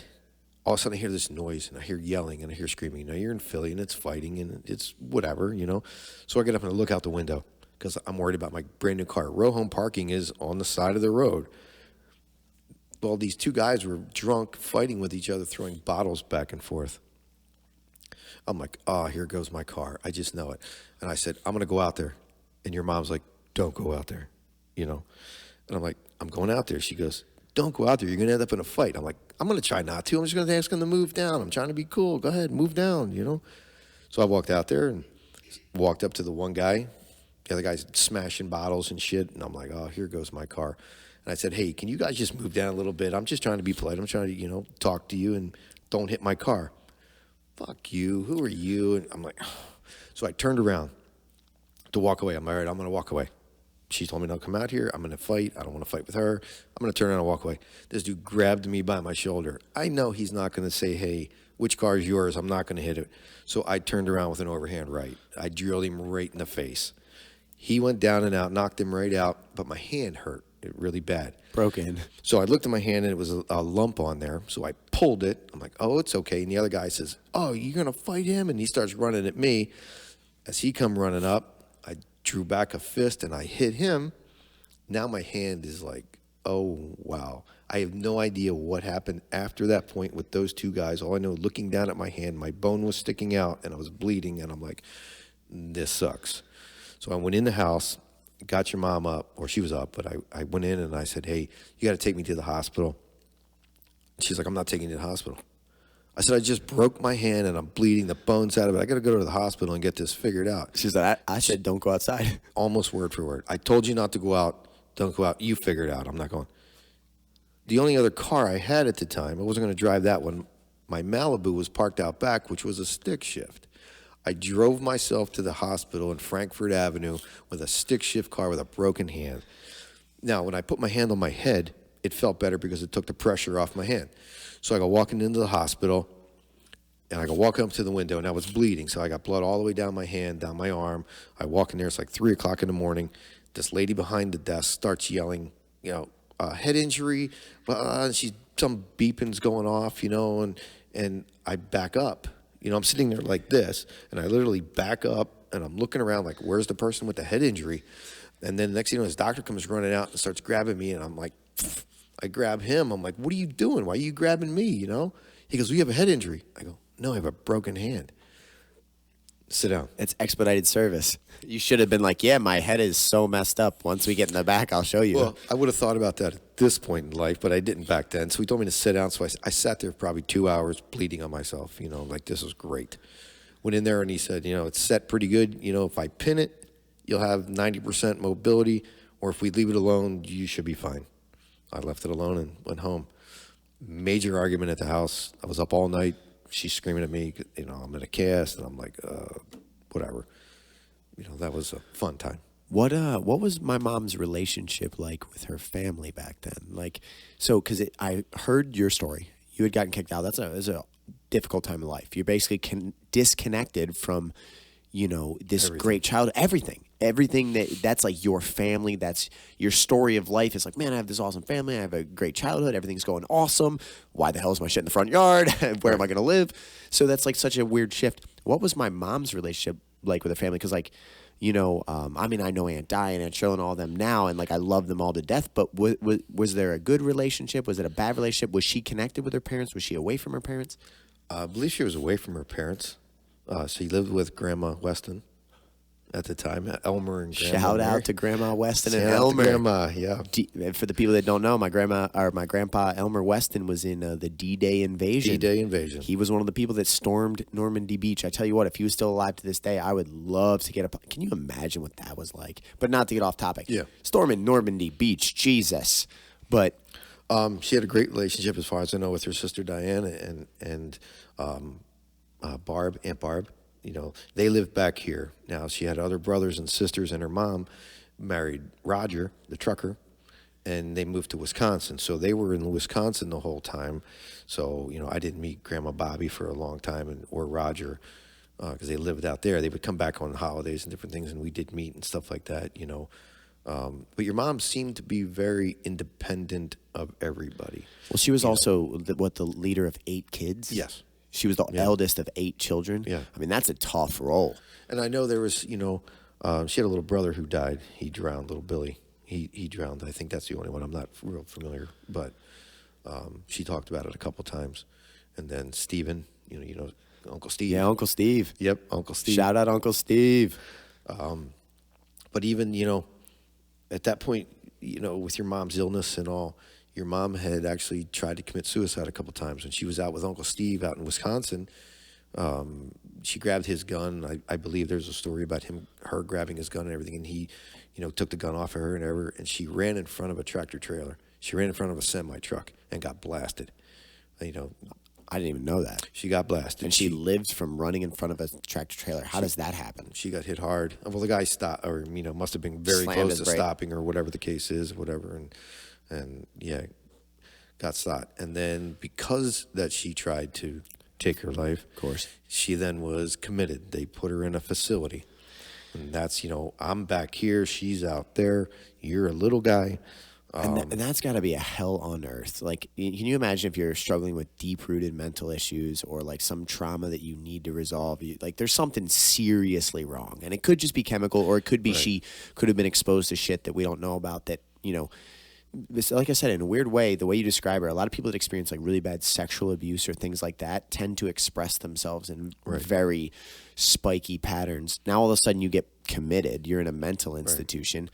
You're not even a person. You're basically like... No, and I drove out there. I jumped in the car when she had called, and I went out there, and you were a little guy, and we bought you a little battery-operated truck or something I brought out there, and I can remember going to the establishment to go visit your mom with you. Double locked doors, locked room, shitty conditions. I remember I got escorted out of the first one because I was irate because the way they treated her, the way she was dressed, there was nothing in her room, but on a suicide watch, they can't do. Yeah, but still the conditions that we allowed people that like with people with mental health issues, the way that this country, I mean, they were, if you look through history of that, because I did some research in my early 20s trying to understand my mom more. Fuck the shit that they would try to do with drugs, they did shock therapies, they did all kind of horrible things. Basically, you're basically treating these people like lab rats, being like, "Oh, let's try this. Let's try this. Let's stab them with this. Let's inject them with that." Right. That's a crazy time in life. So I'm too young to remember that. I can't remember any of that. So a lot of that's going on, and that's about the time when I met Kathy. Makes sense. Your life is hell in this aspect. I couldn't imagine being in my early 20s trying to juggle that. I actually had a relationship, with a girl named Alexa Atkins that I believe, I hope if she ever watches, I don't mean this disrespectfully. That girl had like so many inner demons in her mind from shit that she's trying to solve that, I mean, she almost went suicide route. She lost her mind for a period of time. And as your early 20s, you can't handle that. You're trying to figure out life on your own. You're trying to get your shit together. Now all of a sudden you got to like play this role of therapist for someone else. And even if you love them, you don't know how to cure it. And a lot of the times the people that are closest to you in your life, no matter how bad you want to help, you just won't accept the help from them anyway. Because like you don't understand. You're running You're running away. You're running away from something, but you don't know where you're running to. You don't know what you're running from. 100%. You're just confused as hell. And unless people are willing to be vulnerable and open up and have some incredibly challenging, difficult dialogues, you'll just never get to those issues. Right. And I feel like now, like you said, with the perspective that you sit with today or I sit with today, you might be able to figure out avenues. Like, how do I get someone the help they need? Like, at least get them talking to somebody and trying to figure this thing out. But, like, there was probably even less talk about mental health back then as there is now. Like, I mean, nowadays we have community centers. We have all these different things. Like, it's kind of talked about regularly on Facebook. Like, I mean, I don't mean this disrespectfully, but I feel like everybody struggles with anxiety now, and everyone's depressed, and everybody has something. Right. But back then, it was kind of like probably a weird area because you didn't have a lot of people in your life that acted anything like that. No. And then you're like, what the hell is this woman doing? I still, at this point in time, still can't go to my parents. I still can't go to my dad and talk to him. I can't go to my mom and say, hey, this is what's going on. Like, I had really nobody to talk to about anything. I've had a couple friends a little bit, but now I'm embarrassed to talk about this. I've got troubles in my relationship. She's wigging out. I've got my son. I don't know what to do. I was all over the board. And you had that tough guy role that you had to keep up. Remember when you were young, you were told you better fight back or you suck or I'm going to beat you up. Right. And now all of a sudden, so you got to hold all that shit in. Well, I've learned at a very early age, I hold it all in. I don't talk about it. I don't, sometimes I have weak moments where it might come out or I may say something, may do something, but most of my life, even today, when I suffer for, depression or anxiety, I don't talk to anybody. I clam up, and I pour myself into work. Like that's my venue. That's your vice to keep you back on track. Right. Like, at least I can still work. I can still provide. I can still be that person that I'm meant to be. Right. So then I'm working at a shop. It was called California Customs. Shout out to George Lamb if you're out there. George is a friend on Facebook. He owned California Customs with Charlie Croc. Rest in peace, Charlie. He passed away. I believe he took his own life, Charlie. Wow. Sad. Love that man. But I worked there, and that's where I met your mom, or Kathy. She came, in a car. My friend Bill Kent and his girlfriend Dana at the time, and your mom came walking down, and I'm a wreck. I remember Bill. He had the van. He had the big van. He had the big van. And that was his color blue, by the way, that I put on my Malibu. That was Bill's favorite color. It was the best color out there. He painted everything that blue. He had a Thunderbird blue. He had a van that was blue. I did a lot of four-wheeling with Bill, a lot of racing with Bill. No, I remember. Didn't you go to some mud pits with Bill? All the time. I remember being at mud pits with Bill. Yeah. And he would take that big-ass van and go through the mud. And there was all the trucks out there and then this van. Yep, and he was a Ford guy and I'm a Chevy guy. Well, actually, what's funny? In the beginning of the story, you said you were a Ford guy. You had that Mustang. Now, all of a sudden, I'm like, what kind of betrayer is this? Wait a second. He's telling me he was a Ford guy? My whole life growing up, I was like, Ford suck. You better push it. You were the Ford guy. You're flipping teams here. Hey, everybody makes mistakes. I was young. I grew up. Now I'm all Chevrolet. I even got I got your grandfather to convert to Chevrolet. So okay, Grandpa. There was one story when I was taking my boat and him and Nick going fishing, or it might have been you. I'm not really sure who it was. I think it was Nicholas. Going to the shore fishing, and I would pull up and I'd go to stop, and you would hear this little, and I know what it is. I don't have any trailer brakes on the boat trailer. Grandpa used to fix his trailer. Like, we wouldn't go fishing because he'd be working on the boat. Like, I was opposite. I want to go fishing. I don't want to work on my boat. I could care less if it has brakes or not. I'm not, whatever. So he would, every time I had to hit my brakes hard, I would see his head, like, he would think, like, what was that? What was that? You know what I mean? And I tried to I tried to downshift quicker. Pay attention. You know what I mean? Hey, do you like this song on the radio? And then he's like, hit your brakes for a minute. Hit your brakes. And I go, okay, I don't have any trailer brakes. Jesus Christ, Jimmy, what are you, and I'm like, so what? Oh my God, it was me, and I remember that. You remember that? You just saying that, I remember him going the exact way that you just said it verbatim. He went, Jesus Christ, Jimmy, you can't be doing that. And you were like, it's fine, whatever. I remember that. I was in the vehicle for that conversation. I was very young. That was my truck that ended up being, I put a big block Chevy in it and worked it and all, and everybody called it Billy, my hillbilly hot rod. My nickname back east was Green Acres. That's what they called me because of my tractors and my truck and whatever. Well, that came in later. That came in later. Let's be honest with our audience here. When you first came up, you were the least country, besides the Poconos, which you had love for. You were a city guy. You're working on the cars. We would laugh about them hillbillies. Da da da da. Can you imagine me being on a farm? You're the epitome now. I am there. You are that guy. Like, if you look up, how the definition, you're just there like, hey, welcome to my place.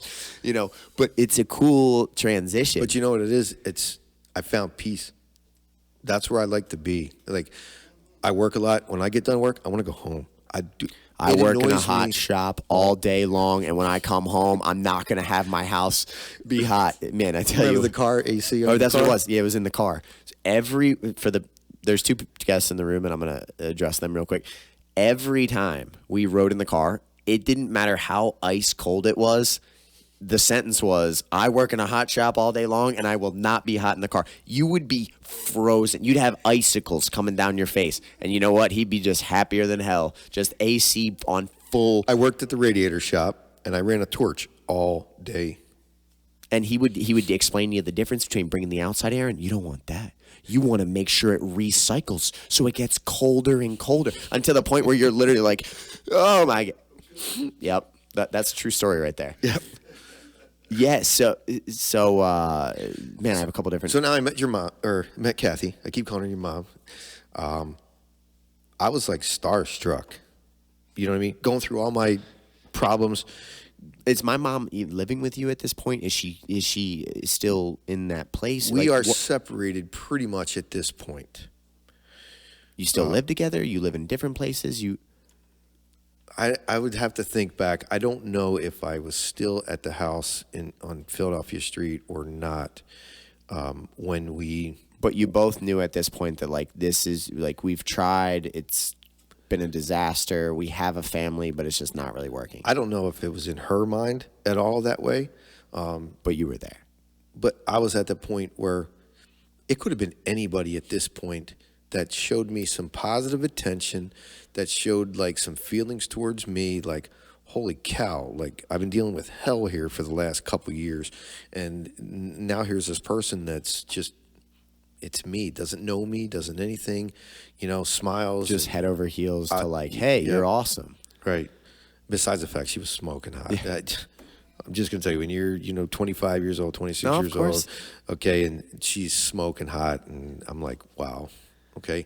And then on top of it, she liked me, you know what I mean? So then that then also drove more of a wedge between any possible helping your mom, our relationship, where we're going, what we're doing. Of course. And then at that point, we're separated. She's living at, I think, grandma's house, Where am I during this? You're back and forth between the two of us. Okay. It got to be the point there. There was a little bit of a cloudy area there where you were taken from me. I was told that I was never going to see you again. I remember tracking, your mom left and took you, and I remember having to track down where I thought you would be, looking at past boyfriends. I was pretty good at that kind of stuff, and literally called and got the address in California where you happened to be. And I mean, like, I was in California. You were in California. Yeah, I found you. I mean, there was. I've never heard that story. And I don't hold any resentment for anybody. I had fights with Aunt Di. I had fights with Aunt Barb. Well, of course, you got to think, I mean, they're getting the perspective of that's our sister, that's this.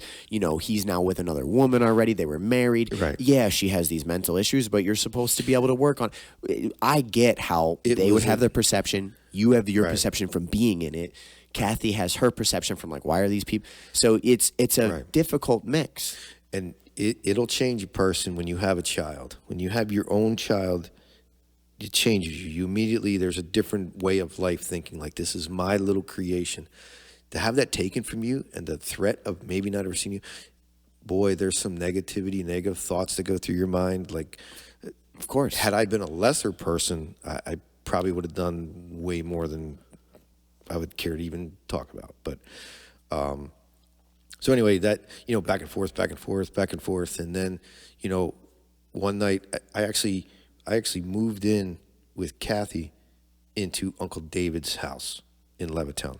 I moved in there. I had no place to live, no nothing like that. Dating your mom. We were separated. Your mom's over there doing her thing. I'm over here a wreck. I moved in with Kathy and Uncle Dave and Aunt Debbie. They took me in there, and great, love them to death.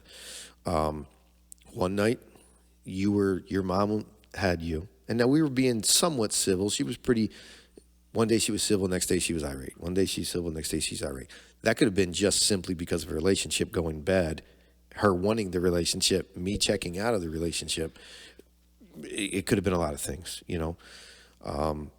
But then she had you, or I had you. She was supposed to pick you up. It was like a Sunday. Supposed to pick you up and take you because I was going to go to work on Monday. She was going to pick you up from Uncle Dave's house. And it got later and later. I had tried calling. I can't find nothing, nobody, whatever. I remember Action News being on 11 o'clock, and I'm like, I'm putting him to bed. He's 2.5, 3 years old. He's got to go to bed. And you were sleeping and everything. And I remember laying in bed, watching the news, wondering what the heck is going on now. And mind you, this was after a couple attempts that your mom had done. Yeah, like my mom committing suicide wasn't like out of left field. Like, no. I mean, there was a million signs there.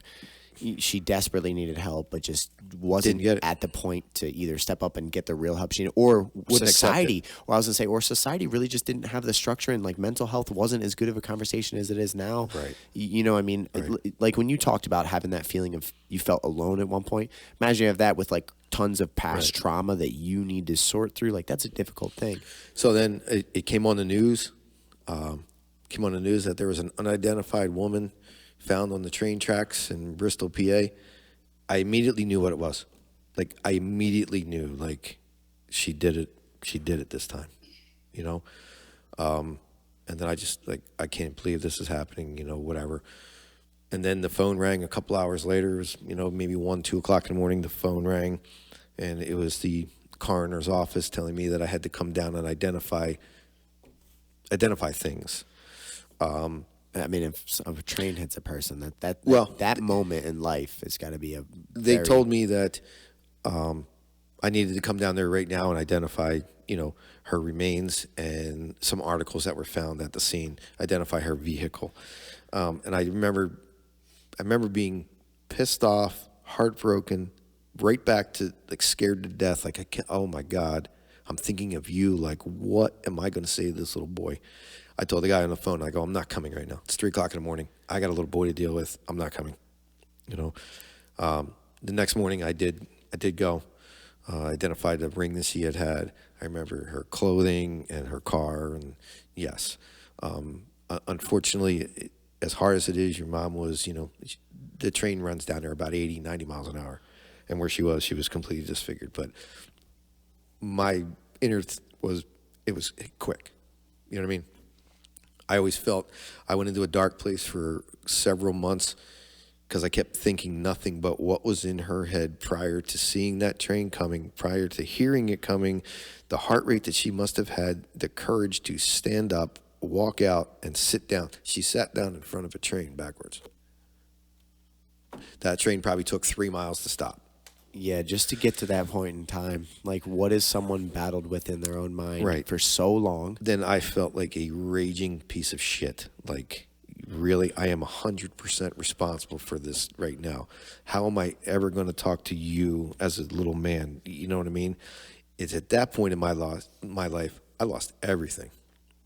I had a boat financed. I had cars financed. I had a house. I lost everything. I quit my job. I'm like, I'm not going to work. I've got a little boy. I'm not doing it. The support that I received was unfounded from Uncle Dave and Aunt Debbie and Kathy and her family and her mom, you know, and all that kind of stuff. Like, just not that long ago, my family just shut the door on me, kicked my ass out. That's it. You're done. And now here's these people. So that was overwhelming to me. And then it was a hard battle to build back up. But it's at that point that I knew you were my son, and God help anybody that came anywhere near you. I will dark stuff. You know what I mean? And that's why I felt that growing up, our relationship was always so good and everything, because you were mine. You know what I mean? And I'm going to protect you with my life, and there is no problem. So the same way that you looked at Grandpa Bill is literally how I looked at you growing up. Like, I didn't know any of this past. I didn't know any of these things. And really, as a child, you can't understand anything like that. And I didn't need to. All I knew is, like, my dad is my superhero. And, like, I remember having a good childhood. Like, I don't, like, you must have mended the relationships with Aunt Di and things like that at some point, because, like, they were massively influential to who I am today. It was a little bit longer, and I don't know exactly where it's at today because we were so far apart. You know, Aunt Barb, you know, she took it really hard, and she was, you know, a little bit more standoff to me, a little bit, you know, outside there. But Diane, yeah, I love Aunt Di. Diane, I would do anything for Aunt Di, even today. You know what I mean? She was the one that, she accepted what had happened. She accepted that I was your father, you were her nephew, and what happened between her sister, she don't like it. She probably has deep hatred for me because of it, but she accepted it. She moved on. That's why you always went. Every time Aunt Di said, hey, can you bring Jim over? I took you. You know what I mean? Let's go. Because I never wanted to keep you from your mom's family. Like, I didn't. You know what I mean? Like, you needed that in your life. You don't have your mom. You need her sisters. You need your grandmothers. You need that stuff. So we tried to keep everything going there good. And Diana Martin, just, I love them to death. Like I said, between you, I mean, you set a good example of, like, what a man should be in life. In my eyes, like I said, you're a superhero when I'm growing up. I remember your character, your work ethic, the way you provided. Like, I remember all those things vividly. And then Aunt Di was, like, a massive part of my life growing up. Like, I remember the one thing that I think that has really steered me through this world correctly, whether it came from Aunt Di or you or like a combination, is somehow people just made me feel special at a young age. Like I felt like I was the one. I can't really describe it any other way. Like when I was growing up, I felt like this life is meant to be great for me. It was weird. Like somehow it got so deep into my subconscious that like this world can be what you want it to be, and you need to go out there and conquer it, and you need to, you know what I mean? And I think Aunt Di and Martin were a huge role, because like I'm not kidding. How many weekends did I go there growing up? All the time. All the time. I cannot remember a single bad experience. They just treated me like so unbelievably well, and like just poured so much love into my life that I think it like built a foundation. That's where you got your love of the Cowboys, was from Uncle Martin. Uncle Martin. Oh my God. You know what I mean? And I was as hard into it as he was. I had the Troy Aikman uniform, number 8, and I had Emmitt Smith. And I bought you a football that was signed by Emmitt Smith. Michael Irving. I remember that. It was a giant football with white silver writing on it. And I never wanted anyone to use it. And then eventually we did. And then I kind of lost, like, well, it's not special anymore because we use it. But yeah, like somehow the influence that I got in my life made me believe that like I don't know how to say it any other way. I was different. I was special. Like something about me, like I was, as I said initially, like the one, like whatever you're going to go out there and do, like you're going to do it. And, so even with all the craziness and stuff, the relationships were mended enough to give me a childhood that, led to me sitting here podcasting with you today and living a fucking dream.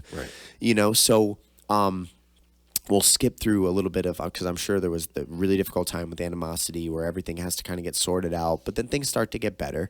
So then is that when you and Kathy around this time moved us into, like, when I was in Pennsbury School District? I can't remember the name of the street that we lived on. It's right up on the hill. There was Vermilion Hills. Vermilion Hills. Yep. Is that what came next? You move in from Well, Debbie Kathy and and I Uncle had Dave? gotten an apartment together. We had gotten an apartment I don't remember for a that. short period. And remember, Kathy had a little baby, Brittany, who was 9 months old when I met her. So she had gone through. And she was coming out of a terrible relationship. Oh, my God, terrible That dude is a relationship. maniac. Yes. Even to this day, the only memories I have of that dude is he's just a maniac. Right. His biggest downfall was drugs and alcohol. Of course. Talented individual when he would do certain things, building construction, stuff like that. But he struggled with alcoholism. If you stripped all that stuff away, he was probably a better dude underneath those problems. Everybody battles with something, and he just didn't win that battle very well. Still hasn't, and that's the sad part. And then they just lost their daughter. Their daughter has just died, yeah. Yeah, suicide, right? Yep. Yeah, I mean, No. Drugs? Drug overdose. I thought it was, well, We don't know we don't know. Gotcha. But it was drugs, and yes. So then you and Kathy have an apartment for a small period of time. When do we end up in Vermilion Hills? Because that's like the time in life that I can kind of like remember coming online. Like I remember that house. I remember that area. We both decided that there's no way that we were going to raise a family with children in an apartment. We didn't want that lifestyle. We wanted a house. Now, I wasn't able to buy a house, but we rented the house.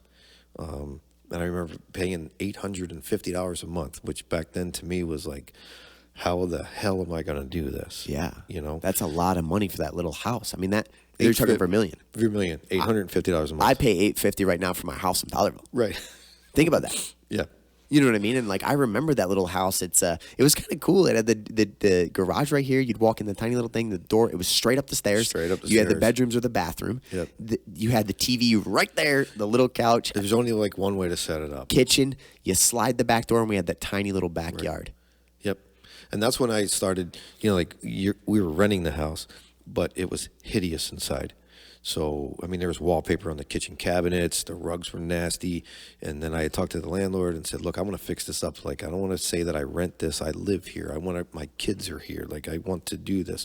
And we fixed it all up and everything. And, and then eventually we were able to save enough money and get things and worked out where we ended up buying the house in Snowball Gate. No, we went to Ben Salem. Oh, that's right. We went to a townhome in Ben Salem for a little while. Yep. And we had the little puppy there and Roxanne, I think it was. Yep. So that was Ben Salem, because I remember I moved to a couple different schools. Right. I was in Pennsbury, and then we went from Pennsbury to Ben Salem, and then Ben Salem to the Levittown to Snowball Gate. Yep. I remember when we got the house in Snowball Gate, I remember at that point in my life like feeling like we had made it. Like Levittown was cool. At that point in life, you had the couple different subs. You had Snowball Gate, Red Rose Gate for Scythia. And I remember thinking that was a cool place. And it must have been, what, third, fourth grade for me, somewhere around there? Somewhere around there, maybe a little bit more. Because I went to the school that you could walk to that was right up the hill. You were sixth grade because we were living there when you had Sandy as your teacher. Yeah, but I think we were there before that. We might have been. I'm not exactly sure. Yeah, I think we were there the year before because I remember I went to the school before the school that I had Mrs. Romberger. Right. It was the one with the playground out back that's Samuel Everett. Yep. Samuel Everett Elementary School is where I went. I went fifth grade at Samuel Everett, so we were definitely in Snowball there. And I think it was the end of my fourth grade year that I moved in there.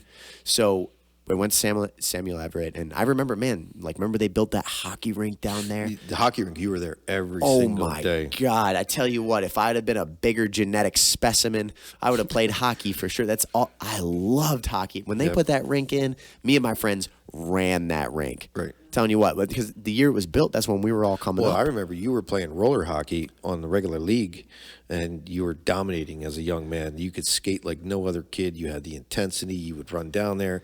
Do you remember the kid shot the puck up at me because I was your coach? And they were playing really rough sports. Yeah. And we were all yelling about it and everything. Flicked the wrist shot at you. The kid came right by and shot a wrist shot up, and I'm like, missed me, and I'm like, I'm gonna get you. I tell you what, I remember playing at one point in a couple of those roller leagues. I was killing kids. I knew every time I got the puck, I'm like, I'm gonna score. Right. Like I tell people to come to the game, like I guarantee I'm gonna put 5 in the net today. My skating ability, I was so much better on my skates than everyone else. Yeah. Like I could outskate anybody. I remember when we were sitting there like that. It was after the game, and it had been a bad game and a lot of tough stuff there. I remember sitting there talking with the other coach and one of the referees and one of the dads about what had just happened about this kid shooting this puck and all this kind of stuff. And I'm like, whatever. Well, the dad starts saying, hey, that kid's coming. Because I told him, like, you want some, come get some a little bit. You're tough guy image again. Told the guy, hey, come get it. And I'm sitting there with my back to him, and he skates right over. Yep, he skates right over, and then he gets up, and the other dad sees him coming, and he says, hey, that kid's coming at you with a hockey stick. And I'm like, let me tell you something. The only chance that kid has of doing anything to me is to hit me from the back with a hockey stick. And I said, watch, I'm going to shove it up his ass in a minute. And the kid came, and when he got close enough to me, and I'm like, okay, I'm not going to get hit with a stick. I stood up, and, he all mouth, and then he ended up going away. Then we went back to the locker room, and everybody got changed, and we were walking out. We had some more words in the hallway. I remember that. With a group of kids. No, I remember that. I remember that entire experience. Yeah, that was there was 2 rinks in that place. There was a rink on the right side. And I remember that entire experience. Yep. Which is wild. Do you remember being locked in a tow truck in the middle of the road? When you got out and got into a fight with someone? Yes. I do. Actually, yeah, because I could barely see over the dash, but I saw you get out of the car and be like, stay in the fucking truck. Then you got out and got into a fight with someone. I do remember that. I remember getting back in the truck and drove away. Yep. And I remember this is how, okay, I'm going to do an impression. This was me when he got back in the truck. You don't even want to look over. Like, did that just happen? You know what I mean? No, absolutely. So we're just starting to get to the point now where, I'm growing up. We're in Pennsylvania. Relationships are kind of good.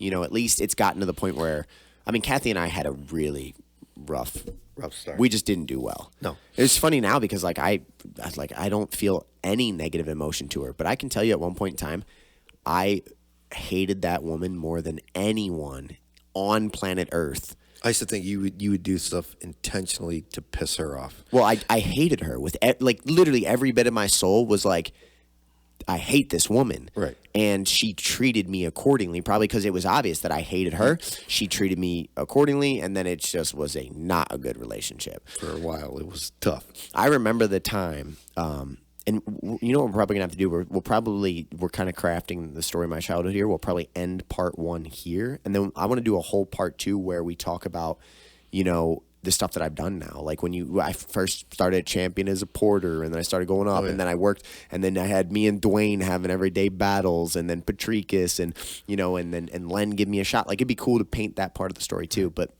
I remember really vividly when you said we were going to move to Michigan, and I remember being so like angry and frustrated. It's like, cause like I had finally started to have like my friends. I like the area, like you're in that pivotal point in life where you're You were really like like 15. finding out who you are exactly. Like I'm in a relationship then at over 2 years with Mischel Matthews. Remember that? I do. Remember Michelle? And, like I loved the rink. I had friends. Like I felt like, okay, I have something now. Your life is coming on board and coming alive, and you're really becoming a young man and having all this future and everything. And mine just got chopped down again because my father just died. That's what it was. I remember the day I was sleeping downstairs on the couch because I was sick. Do you remember that? The day that you told me Grandpa Bill died. Okay. I know exactly where I was. You had a couch that was in the Snowball Gate home that was right on the back wall. Yep. So the stairs was here at the back wall. I was sick that day, and I was sleeping downstairs on the couch, and I wasn't going to go to school because I was just feeling terrible. And you came in the door and told me it. And I thought it was a bad dream. You told me, and I just went back to sleep. Right. Like I remember hearing it and just being like, what? Because it was early, and it was so weird because I didn't cry or anything. I just was like, nope, that's a dream. That didn't happen. I'm just going to go back to bed. And then I woke up and I remember, and you said that he had a heart attack and you went over there. And like, I wasn't a part of that experience, but you described it vividly and, Yep. and he had been struggling because I remember Grandpa Bill's health had declined significantly over the last couple of years. He had opened a car door Yep. at work, split his leg open, ended up getting blood poisoning, lost some toes, lost some teeth, ended up having a heart valve put in, suffered from short-term memory loss, suffered from seizures. I remember his health deteriorated so fast. He went from like when I was really young, Grandpa and the Bronco, and we're going to watch the planes fly over the airport, or they would take me down to that train station right at the bottom of their road, and we would sit and watch. It was such a simple time in life. Like those are the things you did. Like, let's watch the next train go by. Let's watch the planes flying overhead. They used to get us. Grandma and Grandpa they'd pick up a Papa John's pizza. I remember it was Papa John's. We would sit by the airport. I don't even know which airport it was, but we would watch the planes flying overhead and we'd eat pizza. And I remember thinking like, this is it, man. I don't know what's it, but this is it. And then I remember Grandpa's health, even his physical appearance. He became very fragile, very weak, very unstable on his feet. Yes. I mean, he like so quickly just... From a mountain of a man to... like I was scared to death for him, constantly. And that must have been just such a crazy thing to witness because you have this figure of this incredibly powerful man, and he spoke with a certain volume to him that like he didn't have to ask for respect. I just feel like he's the type of gentleman that just got respect, and he was a big dude, right? And all of a sudden now he's deteriorating. An infection caused. And man, I don't know if there was like some hospital malpractice in this thing, but like the way that he went down quick, he just really got worse and worse and worse. Which how does one little infection lead to such a catastrophic failure? I don't know. Right. But I remember him changing really bad, and then Grandma went downhill extremely bad there too. She was already not in good health. Right. At that point. But losing Grandpa Bill was probably just like a stake to the heart. Because they had been together for how many years? Oh, my entire life. I don't know how long they were married. I don't know what year they got married, but they were married before they had my brother, and he was born in 62. So, yeah. And Grandpa was 60 years old. Yeah. And like I said, I remember that was a really big moment. So then Grandpa Bill passes away. And then at that point in your life, you're down. I mean, losing your father, you're completely down again. You feel broken. That's your hero in life, regardless of the shit that happened. That's your father. We had repaired it by that time, and everything was good. I remember. I remember they helped us get the house in Snowball Gate. Grandma and Grandpa would come over. I remember being a young teenager one time, and I dyed the tips of my hair blue. Yeah. And then I remember Grandma and Grandpa being like, kids are freaking weird now, but awesome, great job. I remember I went through like a little goth stage, and Grandma was like, "Oh, that's great, sweetheart. Like, like do your thing." And I was, right. You know what I mean? Could do no wrong in their eyes. No, you're not kidding about that. Like Grandma and Grandpa always treated me so incredibly well. And like that's the thing. I feel like I was really spoiled in a lot of ways because although like the Michelle thing was really bad for me, but pretty much overall when I look back, like the powerful figures in my life treated me extremely well. Right. You know what I mean? So it made me feel like I had a good sense of myself and like I, could be who I was. And like I said, I was special. So Grandpa Bill passes away. And then Kathy, things get dark for a while, and then she decides we're going to move with my family in Michigan. She says, I'm going to leave you and go to How does that happen? She had wanted to move out for a long time because her mom was out here, Chip was out here. So she felt kind of distant from them. You know, when they would come in to visit for holidays, it was great. It was a good time, and and we loved them, very much. But my whole life, her whole life, basically was in Philadelphia. It was in Levittown. That's where we were. I was born and raised there. Everything was good. We had jobs. We were working. Got a nice place. We had put the pool out back. You had upgraded the home tremendously. Yep. I mean, you guys went to work on that Snowball Gate home. You transformed that place. Yep. So that's where I had my my stroke. Not really a stroke, but a heat. I remember because you worked so damn long out back all day long chopping things down for the pool or something. I was working in, it was super hot, heat wave there for many, many days. And then we went ahead and I was coming home. I was getting ready to build the pool and everything. So I was working like a dog there. And I remember that day. Bring me some iced tea. That was your thing, is you always had the glasses of iced tea, but you didn't drink enough that day. You came in glowing red, and then you had a heat stroke. You said, call the ambulance. Yeah. I remember that day. Your brother, I think it was your brother, was like 2 years old, and he was home. Your mom, or Kelly, had just left and went out. She was going over to Aunt Michelle's house, and they were going shopping or doing something like that. I wasn't feeling very well. I came in the house. I'm like a little bit dizzy. I'm like, all right, let me get something to drink. I get something to drink. Nick's in there as a little guy. Well, now I'm starting to cramp up. My hands are closing. I can't breathe right. My mouth feels funny. I ended up sitting down. I remember getting the phone and sitting down on the kitchen floor because it was cool and it felt good to me. Nick was right there with me. And then I realized that I can't move my mouth anymore. I tried to call your mom. I call Aunt Michelle, and as soon as she gets there, I have a problem. You can barely speak. I remember grabbing a hold of your brother's shirt, like death gripping his shirt, and then I remember slumping over. Like, I'm every muscle in my body is contracting. I can't move. I can't do anything. My mouth, I'm just hanging. I'm drooling. I can't talk. I can't nothing, and then I'm down. What I remember next was the ambulance people coming in the house yelling at me to let go. They just kept saying, let go. And I'm like, let go of what? You know what I mean? But then I realized the guy was kneeling on my forearm where I had your brother's shirt, and he was pulling my fingers back, and then it would snap closed. I was not letting go of your brother. Your brain was just like, this child is not going anywhere. They will find me dead here holding the kid crying because I didn't know what was happening. I thought I was having a heart attack. I thought I was dying right there. Yeah. And then they gave me some aspirin and stuff and gave me a couple injections. And next thing you know, I started getting clearer. And then it turns out that I had extreme dehydration and a heat stroke. You know, it's crazy. That's exactly what fighters go through. Like some of these fighters in a 24-hour period will pull up to 20 pounds of water. Wow. And it'll get to the point where your body will lock up and you'll get like your mouth will do like it's the most unhealthy thing on the planet. And luckily they're starting to regulate how much people can cut weight and stuff like that because they do that on purpose before a fight so that for like a split second time you're like, I'm 170. And then the next day, like Michel Pereira, he weighed in at 170 on the dot. The next day he was 197. Holy cow. That's 27 pounds of fluids and food.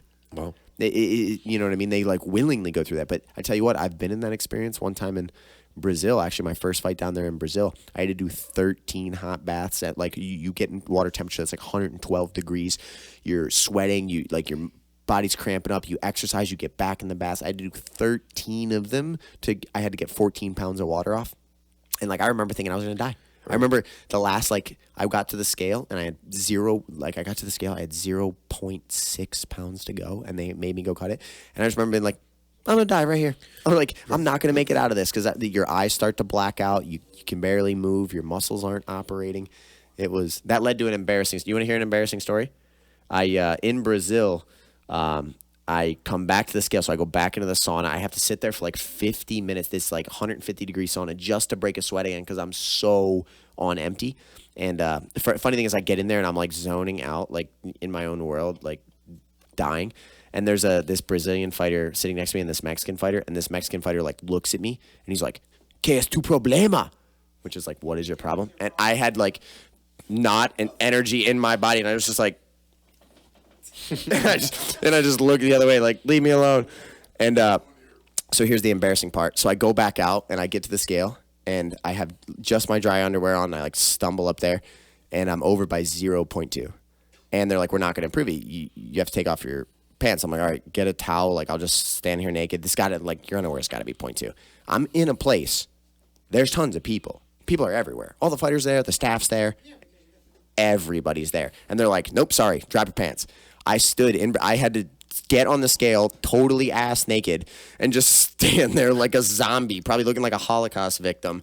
And then here's the embarrassing part. If that's not already embarrassing, I make weight. Boom, they call it out. I'm like, oh my God, I'm all right, right?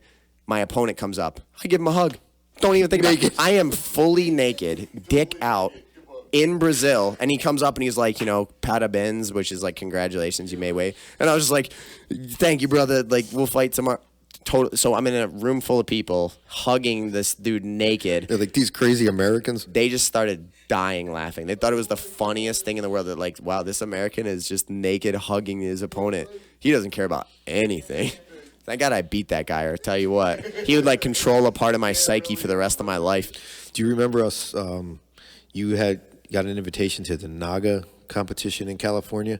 No, not Naga. That was the ADCC World Trials. We flew out to California, and I didn't know shit about cutting weight back then. And before that, you called me and said, hey, I got this invitation. It's invitation only. I got to do this. I don't have the money to go. And you're like, do you have any money?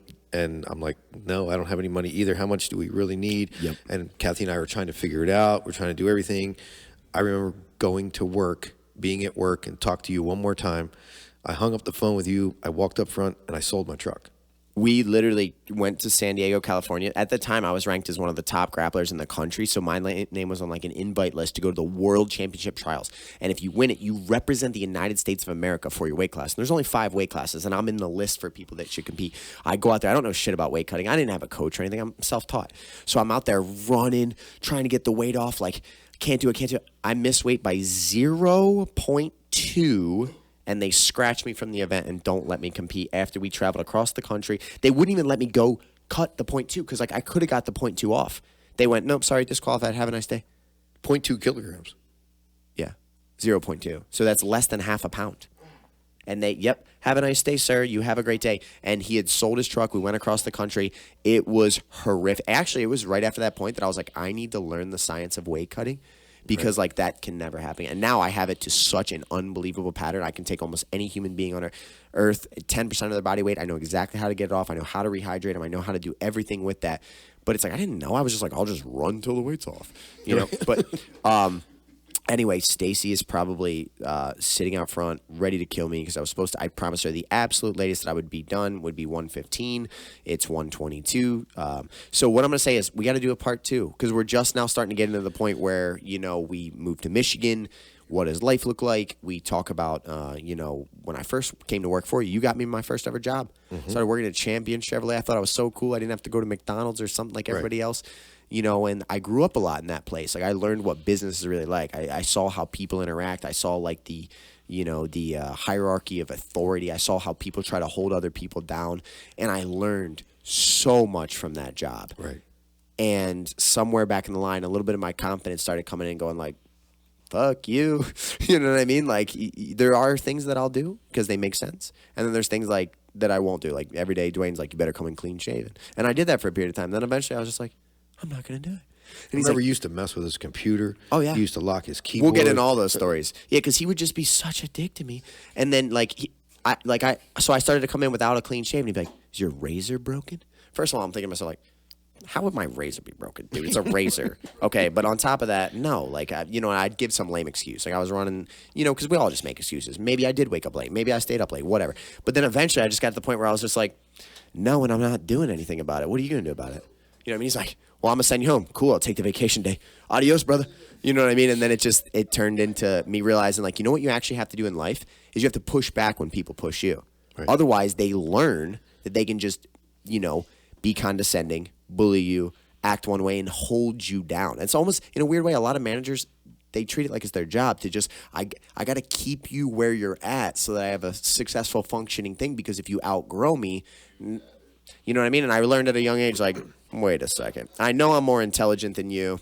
I know I have a lot of potential in my future. I know that there's a lot of doorways open up. Like, I could do things on the computer that he couldn't even think about. I was, I'm good with people. So I started figuring out, like, wait a second here. My problem is I didn't have that thought because I was old school, taught to you work, you dedicate your work, you're 9 to 5, 8 to 5, whatever it is, work. That's why I ended up staying there 16 years. I really think a lot of, and we'll get into this on the next one. We got to wrap this up in a second. But I really think I went through that really bad stage with Michelle, and I got super depressed. I used to go to school and then just leave school, and I didn't tell you guys. I would just get in my truck, and I would just leave, and I'd go sit in a parking lot somewhere and cry. And, like, man, people don't even know this. I've never said this publicly. I didn't even graduate from high school. You know that. I didn't walk my graduation. You know that? I know that because we were planning a trip to come and watch my son. I didn't even graduate from high school because, like, I was going through a lot of depression, and I was going through a lot of, like Michelle, it ripped my heart out at that period of my life because I found someone that, to me, it's your first love. And my, like, whole heart was with that, like that's my person. Like, I thought I was going to marry her, and, like, that's my person. And then when that got taken away, and then we moved, and then when she committed suicide, like, I remember that day you picked me up from school. I remember that drive. It was to Pennsylvania. It was one of the most impactful moments of my entire life. You wanted to go back for her funeral, and I said okay, and I took the time off of work, and we drove back there. And that drive, that feeling in my heart that I had for that whole time, that sitting at her funeral as a young kid, as a 16-year-old boy, and seeing her family and seeing a casket, like, man, like, my mom's thing, it bothered me when, like, kids in school would be like, oh, your mom's dead. Like, people would do that. It's time of life. That will get to you. But, like, to have to sit at the funeral for someone, like, you can never interact with again, you can never see again, you can never experience this world with again, like, like, I vividly remember the last day I saw her. We were sitting on the swings at that park by the skating rink, and we were just sitting on the swings, and we had this stupid young belief that, like it'll work out, like, things will work out. We'll be back together at some point. We're going to have to get through it, but, like, there's a way. And I remember the feeling that, like, I just had so much love for her as a person, and, it was that early point in the life. And then when that was gone, and you could never interact with that human being again, they're gone. That shaped me so drastically, and I feel like I hit a level of almost like I don't give a fuck. And then I got way more close to suicidal than you'll ever know. Bad. Like, those days where I was sitting alone, like, my mom had committed suicide. I lost the closest woman to me now. And I was just like, fuck it. Like, maybe it's me too. And then somehow I just hit this base level where it was like, if I'm going to go on, like, this life is going to be awesome for me. I tell you what, I am not. After a certain period in your chest where you feel like that in your head, you eventually just decide, like, I don't give a hell. Life is going to be better for me, and I'm going to make it better. And anyone that gets in my way of making it better, like, I'm just going to get away from those people. And that I think is why I am who I am today. Which, like I said, we'll do a part 2. We'll talk about, me coming up in life, the move to Michigan. And then, like, kind of I want to paint the whole perspective in reverse before we end it, where you, like, say with the perspectives you have now, you, like, reflect on your life as a kid, and, like, and then, like, some new goals, like 5 years from now, what does life look like? How do we continue moving this thing in the right direction? And how do we bring the family more back together and make it like your house is the place to be? And, because there's still a lot of good times ahead if we make them. So, man, I hope anyone that watches this, you enjoyed it. We're 2 hours in. Holy cow. And probably 2 or 3 to go. So, we'll do a part 2, but this was awesome, Dad. It was.